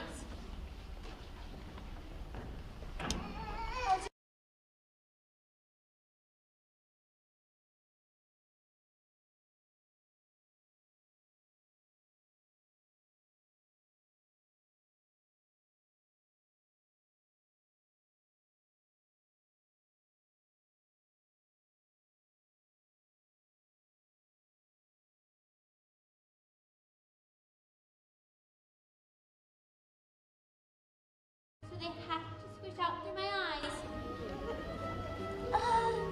No, not exactly, but yes, something like that. You know, you certainly are a brilliant girl, Matilda. I met your mother. She's unusual. What about your father? Is he proud to have a daughter as clever as you? Oh, yes. He's very, very, very proud. In fact, he's always saying, Matilda, we're so very proud to have. That's not true, Miss Honey. That's not what they say at all. He calls me a liar and a cheat and a nasty little creep. I see. Well, here we are. Home sweet home. Miss Honey, are you poor? Well, yes, I am.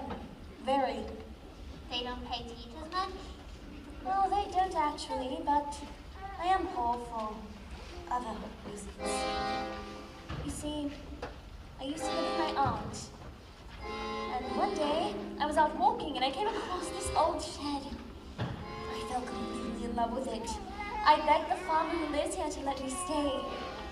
He thought I was mad, but he agreed, and I've lived here ever since. But Miss Honey, you can't live in a shed. I'm not strong like you, Matilda.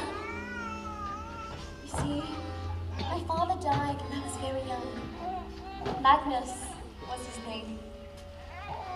He was kind, but once he was gone, my aunt became my legal guardian. She was mean and cruel like you could hardly imagine. And once I got my job as a teacher, well, she presented me with a bill. She had written everything down, every tea bag, every electricity bill, every tin of beans. She made me promise that I'd pay her all back, just for taking care of me all of those years. She even produced a contract, stating that my father had left her everything, even his house. But you really think he did that? Magnus, I mean. Just give her his house. I can't say, Matilda. But I do find it hard to believe. Just like I don't believe that he would have killed himself, which is what she said happened. You think she did him in, don't you, Miss Honey? I don't know, Matilda, but living with that woman all of these years has made me, well, pathetic. I was trapped.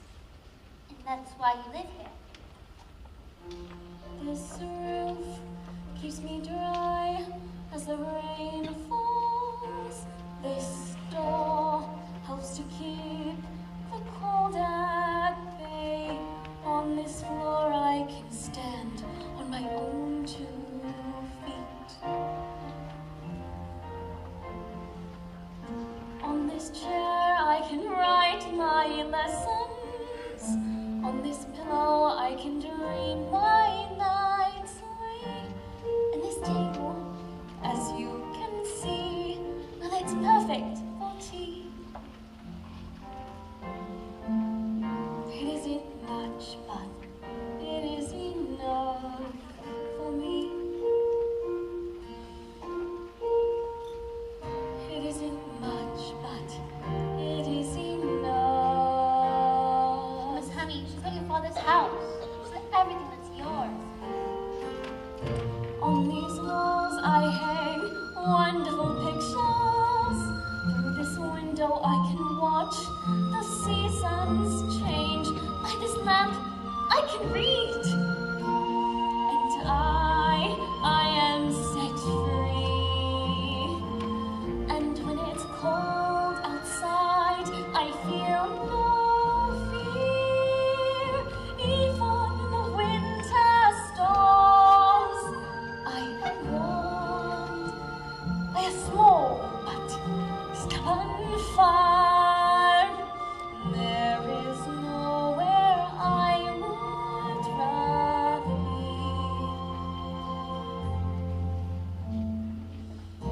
It isn't much, but it is enough for me. For this is my house.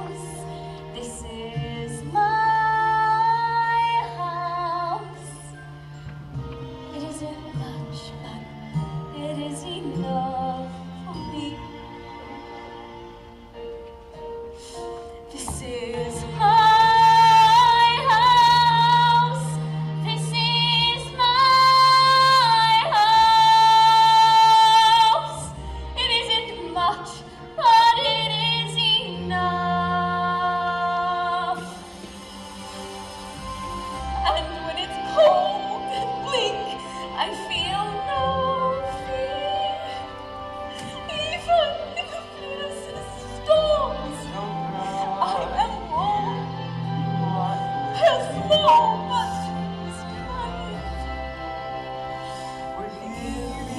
When outside it's freezing, I don't feel much. I know that everything you need is in here. It isn't much, but it is enough for me. It isn't much, but it is enough for me. Miss Honey, is this your father's scarf? Why, yes. Yes, it was. And he was... My mother gave it to him before she died, and... Well, she was an acrobat. Yes, and my father, well, he was An escapologist. Matilda, how did you know that? So it's real. Miss Honey, I've seen your life. I've been telling a story, and I thought I was making it up, but it's real. It's your life. I've seen your life. Matilda, what are you talking about? She did him in. In my life? Yes, she did him in. Let's go to the police, huh? No, Matilda, we don't have any evidence. We don't have any evidence. But we could just say she did it. Matilda, it would be my word against theirs, and they would never believe that she'd be capable of murder. But Miss Honey, she beat you and she made you do all these horrible things. Why can't we? Matilda, stop, please. No, Miss Honey, please, you must tell me who it is. Matilda, stop, Who is it, Miss Honey? I can help you. We can tell them who it was. Who was it? A contract is a contract is a contract. Miss Trunchbull?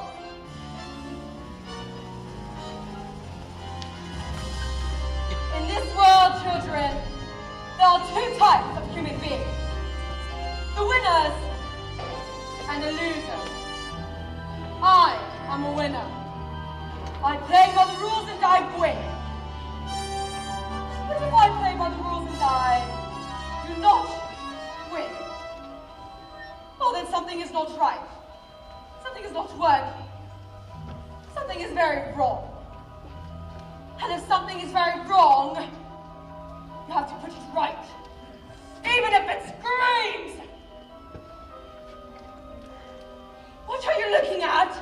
You.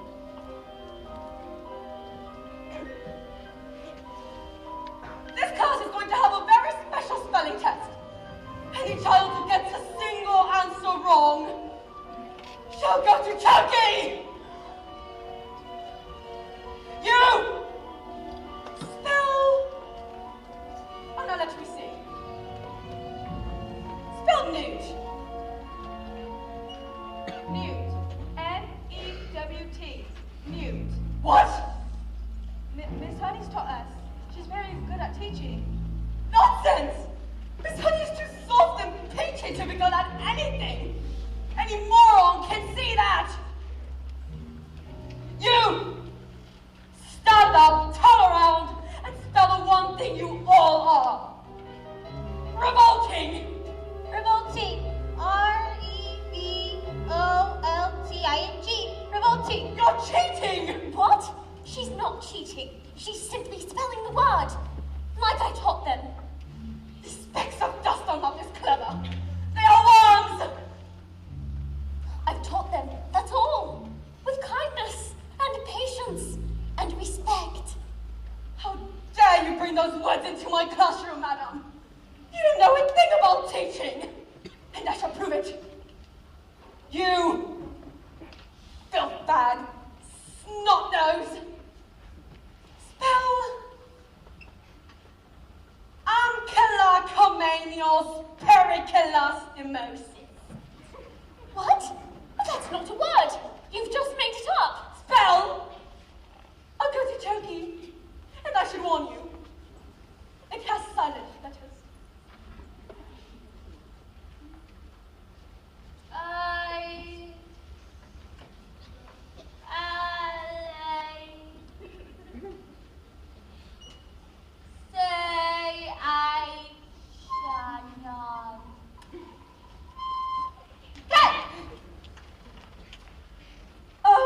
dear. Oh, dearie, dear. I'm so sorry. It was a silent Z. You're going to Turkey! What? What? You just made it up. Cat. C-A-M. Cat. I got it wrong, miss. You have to put me in Turkey too. What? Dog. D-Y-P. Dog. What are you doing? Table. X-A-B-F-Y. M-E. What are you doing? Stop this! You come to the sewing chunky. Banana, G-T-A-A-B-F. Maggot, C-Y-T-A-A-B-F. Naughty, T-U-F-Y-X-N. Big fat bully, A-X-Y-Z-T.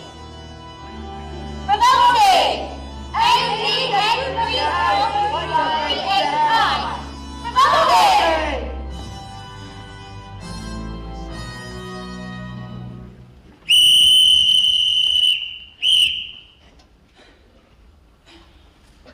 You have to put me in Turkey too! You can't put us all in Turkey, miss! Come on now, maggots, did you really think I hadn't thought of that? I've been busy! An array of turkeys for each and every one of you! And now that the little spelling test is over, I can tell you that each and every one of you has failed! You see, maggots, in this world, there are two types of human being.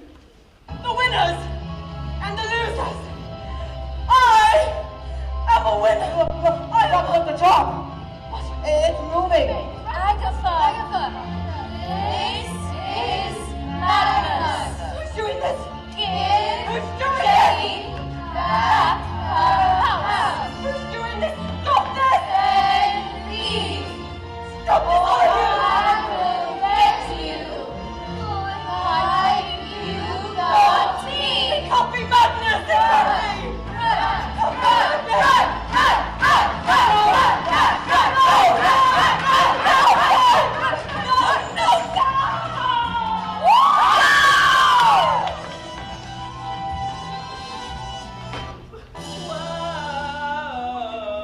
Whoa. Never again will she get the best of me. Never again will she take away my freedom. And we won't forget the day we fought For the right to be a little bit naughty. Never again. Will the chokey door slam? Never again. Will I be bullied and Never again. Will I doubt it when My mommy says I'm a miracle. Never again. Never again will we live behind bars. Never again will we know we are revolting children living in revolting times. We sing revolting songs using revolting rhymes. We'll be revolting children till our revolting's done, and we'll have the Trunchbull vaulting. We're revolting. We are revolting children living in revolting times. We sing revolting songs using revolting rhymes. We'll be revolting children till our revolting's done, and we'll have the Trunchbull vaulting. We're revolting. We'll become a screaming horde! Hey, grab your walking stick and use it as a sword! Never again will we go be ignored. Let's stand out where the chalk is stored! And throwing pictures on the board. It's not insulting! We're revolting!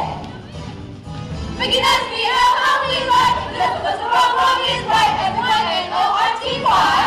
We're a little bit naughty. So you gotta stay inside the lines. Do the same at the same time. Under the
She started to receive a letter from a solicitor.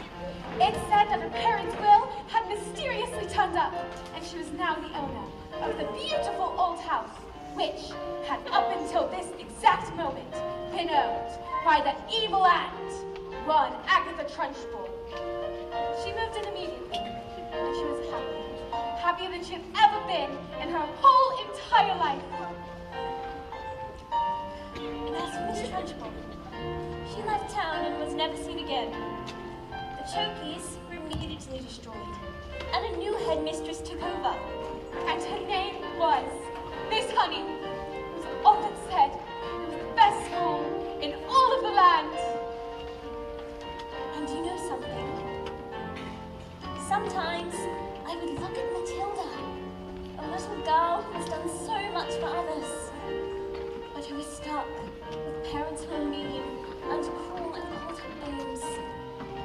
It would just make my blood boil, and I wish I could just do something. So, this is the end.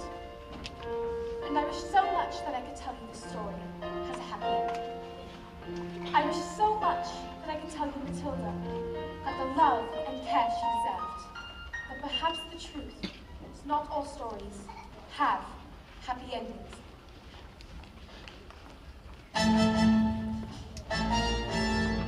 But don't just stand there gawping, go to Spain!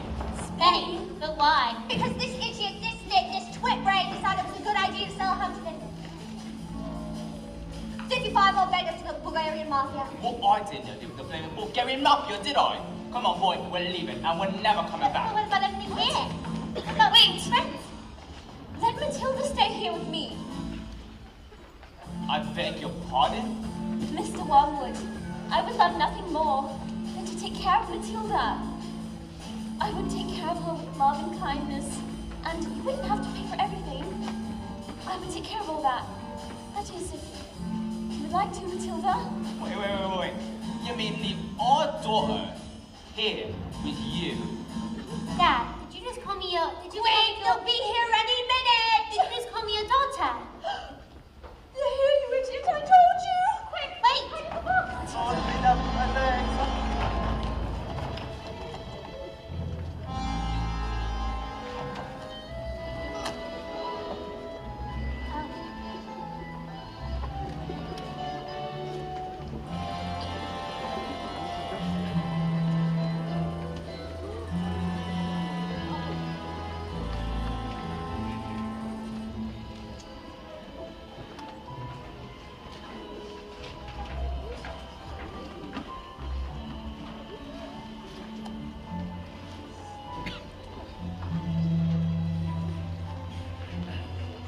You are the woman's daughter.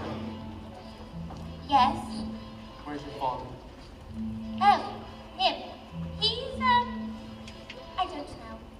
The Wormwood is a stupid man, and being stupid, he assumes I was stupid too. And that's a very, very stupid and rude thing to do. Well, yes, you see, my father is quite rude, and he is very, very, very stupid. You know this. At least it's one about the family. What's your name, little girl? Matilda Wormwood. I like you, Matilda. You seem smart. Sadly, in my line of work, I don't often get to meet smart people like you. Their thinking is all backwards. Backward.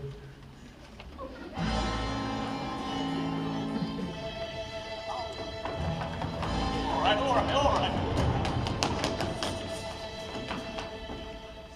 And однажды, пока сверху слова отца, девочка умная. Oh, спасибо, мы все по-русски. Ты говоришь по-русски? Как хорошо. It's a beautiful language. I hope I can learn as much as I could. Matilda, who taught you how to speak Bulgarian? Well, I suppose I can taught myself. I was reading a book in Bulgarian, and I just thought it would be better to learn it in which the language it was written. I'm certain it is truly an honor to meet you, Matilda. Very nice to meet you too, Sergey. Matilda, Your father has been stupid and rude to both of us, yes? I can very easily see that. I can have him taken care of. And when he leaves hospital, he may still be stupid, but not so rude, I think. What do you say? Sergei, you see, that's a very, very tempting offer. But I think I've had enough of revenge. This little girl, this miracle, Matilda. Da? No, что звонит ножа? Я думаю, вы сказали да. Matilda, я сказал Matilda. Matilda, your father is very stupid, but he's also very, very, very lucky to have you as his daughter. Although, if I happen to be doing business here again, he won't be so lucky next time. Quick, let's get out of here before they change their minds. Wait. What about the girl? Forget her. Do you want to stay here I'm going to. with Miss Honey? I've been in this position before. I do. And you want to look after her? Well, you are a bit short on some aspects. Yeah.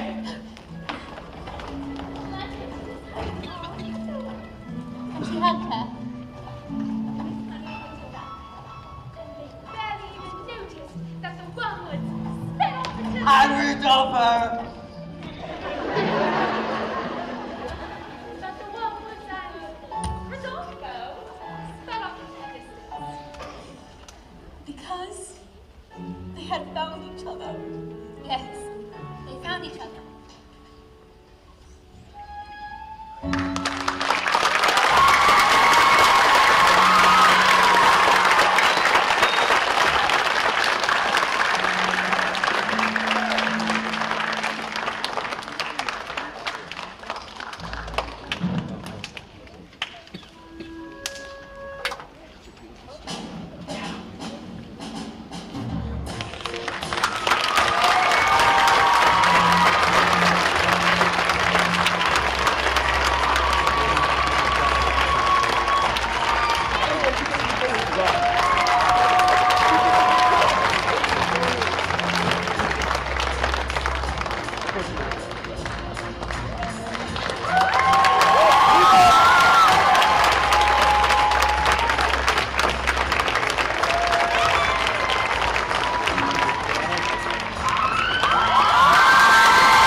Oh my God!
stay out here. Go ahead and spread out a little bit, you guys.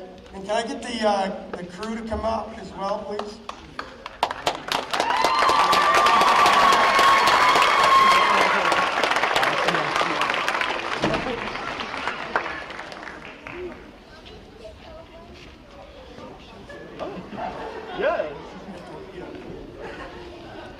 Thank you so much for supporting the arts and the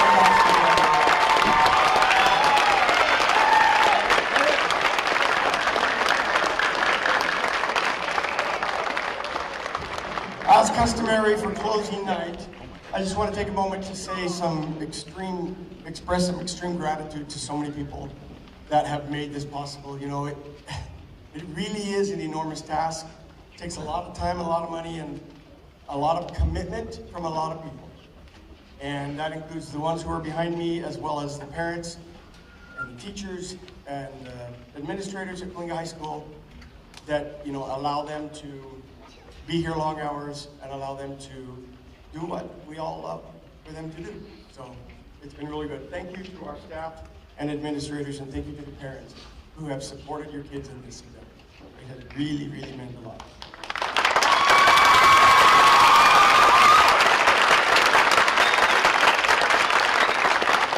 So I just want to introduce you to those who are behind the scenes. We never get to see, but we have our stage crew. Can stage crew please step forward? Just take a step back. Yeah, all those absolutely smooth and quiet scene changes. These guys were behind the scenes making that happen. Let me read their names. Jose Ramirez, Fatima Villarreal, Lorenzo Juarez, Philip Workman, and Aureliano Diaz. We also have our Flymaster, the one who's bringing in all of our sets from above. That is Orlando Flores. Their fearless leader over here, Miss Jennifer Sanchez, who's our stage manager. So that consists of our stage crew department, our technical department. Can you please step forward? You guys can take a step back.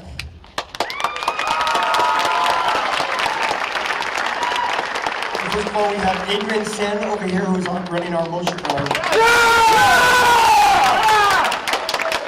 That's my brother. Andrea Martinez, she's been in the booth every night except for last night and tonight. I don't know what happened. I guess Disneyland is a little more fun than San Francisco.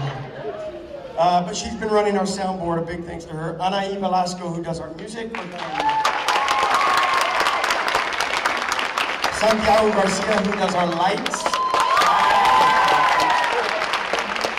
And they are led by our fearless technical director, Axiel Aspur. I don't know if she's here tonight, but our PR department, Jeremy Ortiz, who does all our flyers, our posters, everything that we send out for advertising, just really, really good job. Can I get the costumers in the costume department to come forward?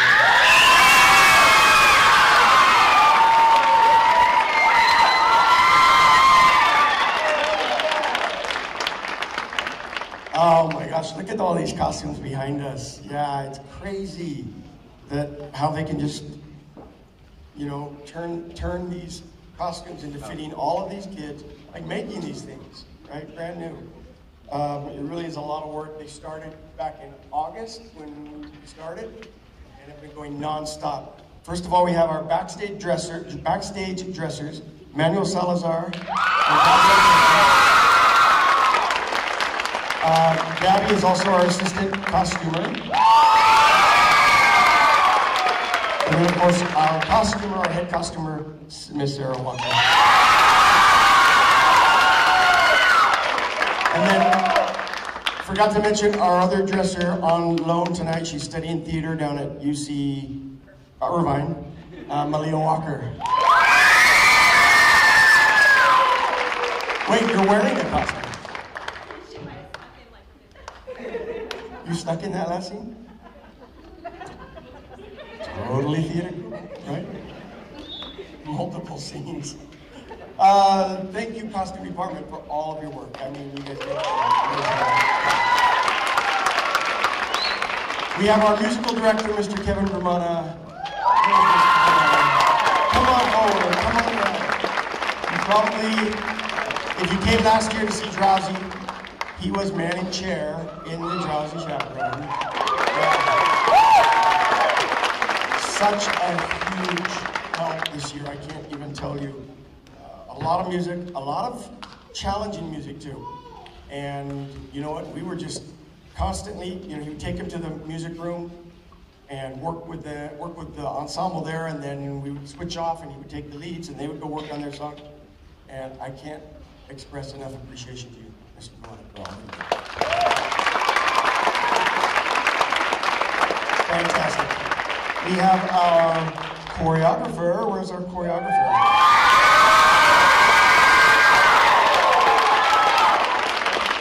Wait, were you in the scene too?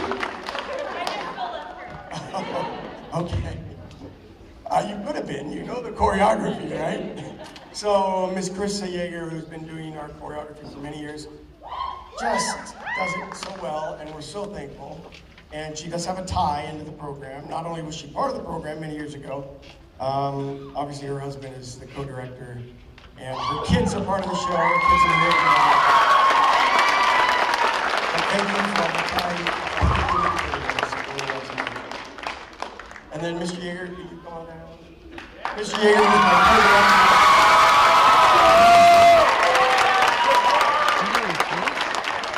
You know, when you take on something like this, you learn a lot.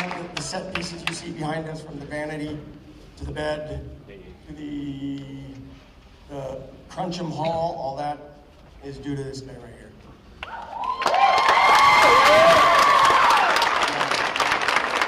spent a lot of hours down here over Thanksgiving, I think, well, a lot of hours down here, and I truly do. I appreciate that.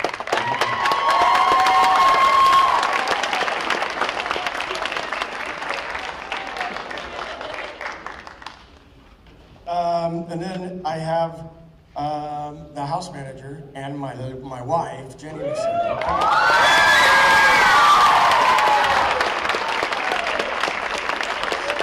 I'll do what any good husband will do. No, I'm kidding. I love her very much, and I'm so thankful. Thank you. And before I get into the cast, Gerald Butler. Gerald, come on.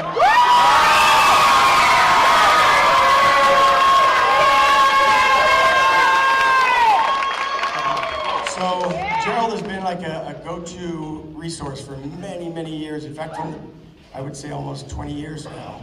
And he comes in with a wealth of knowledge with the technical side, a wealth of knowledge with stage experience.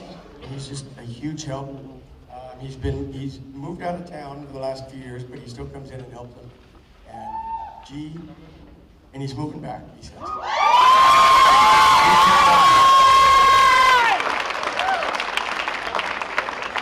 I need to thank the Campbells, Roger and Karen Campbell, who have been huge supporters for us throughout this run and do so every year. I want to thank the Bonillas, Dave and Debbie Bonilla.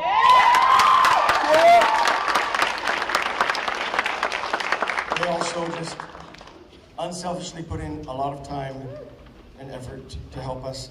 Ed and Sheila Cranehagen, you know,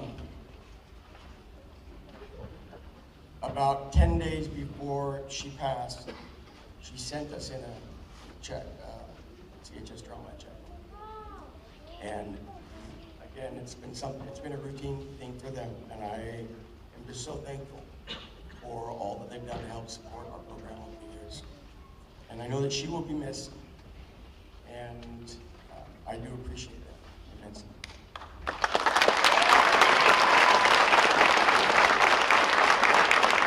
I want to thank the Yeagers, Mr. Yeager, Mr. and Mrs. Yeagers, Mr. and Mrs. Yeager, right? And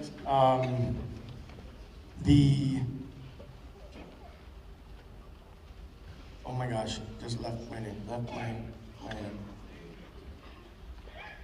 Oh, sorry. Oh, Furman and Delilah Radana, that's who it was. Again, supporters that have helped us out. Guys, thank you so much for being here.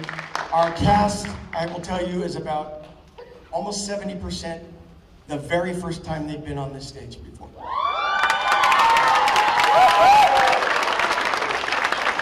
And I'm extremely proud of all that they put into this, and for committing, and for just growing through this experience, because there's been a lot of growth and a lot of progress, both on the stage and I think in all of our lives as well. Like this, it really is a transformational experience to be a part of something like this, where you're working with so many people and you depend on so many people.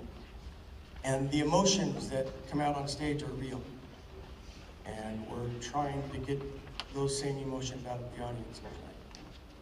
So thank you all for what you've done, whether you were backstage in the booth or on stage. Thank you for being a part of Matilda the musical. We hope to have you all back next year, except for our seniors. Step forward, seniors.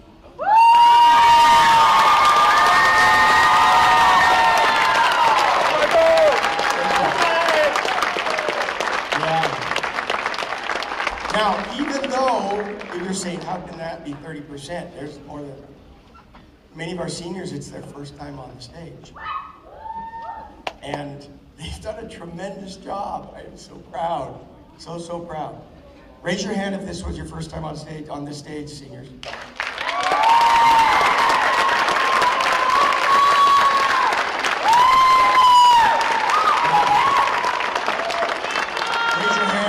your hand if this was your fourth year on.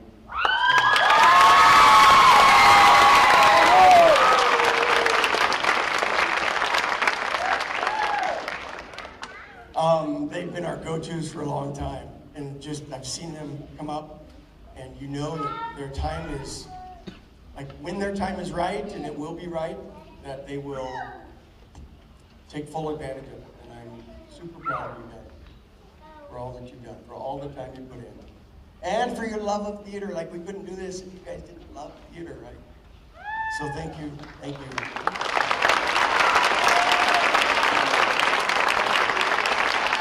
Now, tonight also is a special night because it is our alumni night.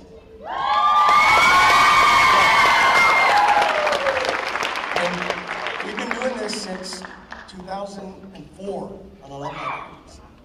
And so, would all the alumni who's here tonight please stand if you've been part of this program?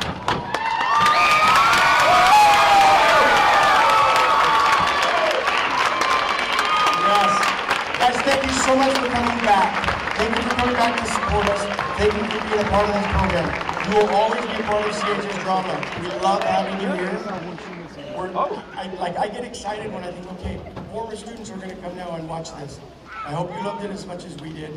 And as we've always done in CHS Drama, on stage and off, let's do it again. Totally!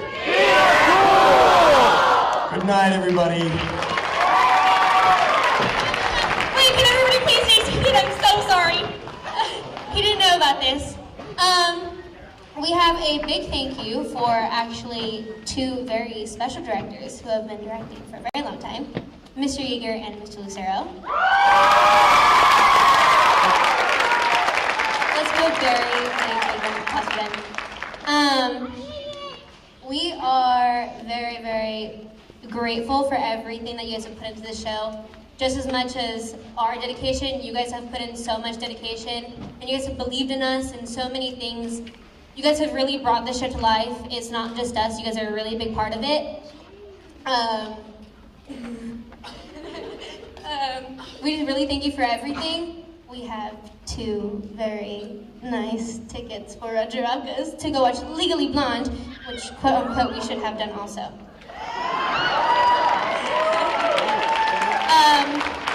But then again, thank you so much for everything. We can't do it without you guys, and we love you so very much.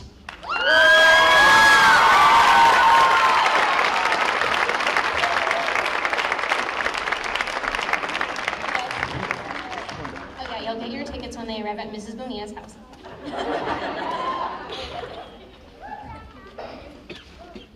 All right, now, good night. Thank you for being here.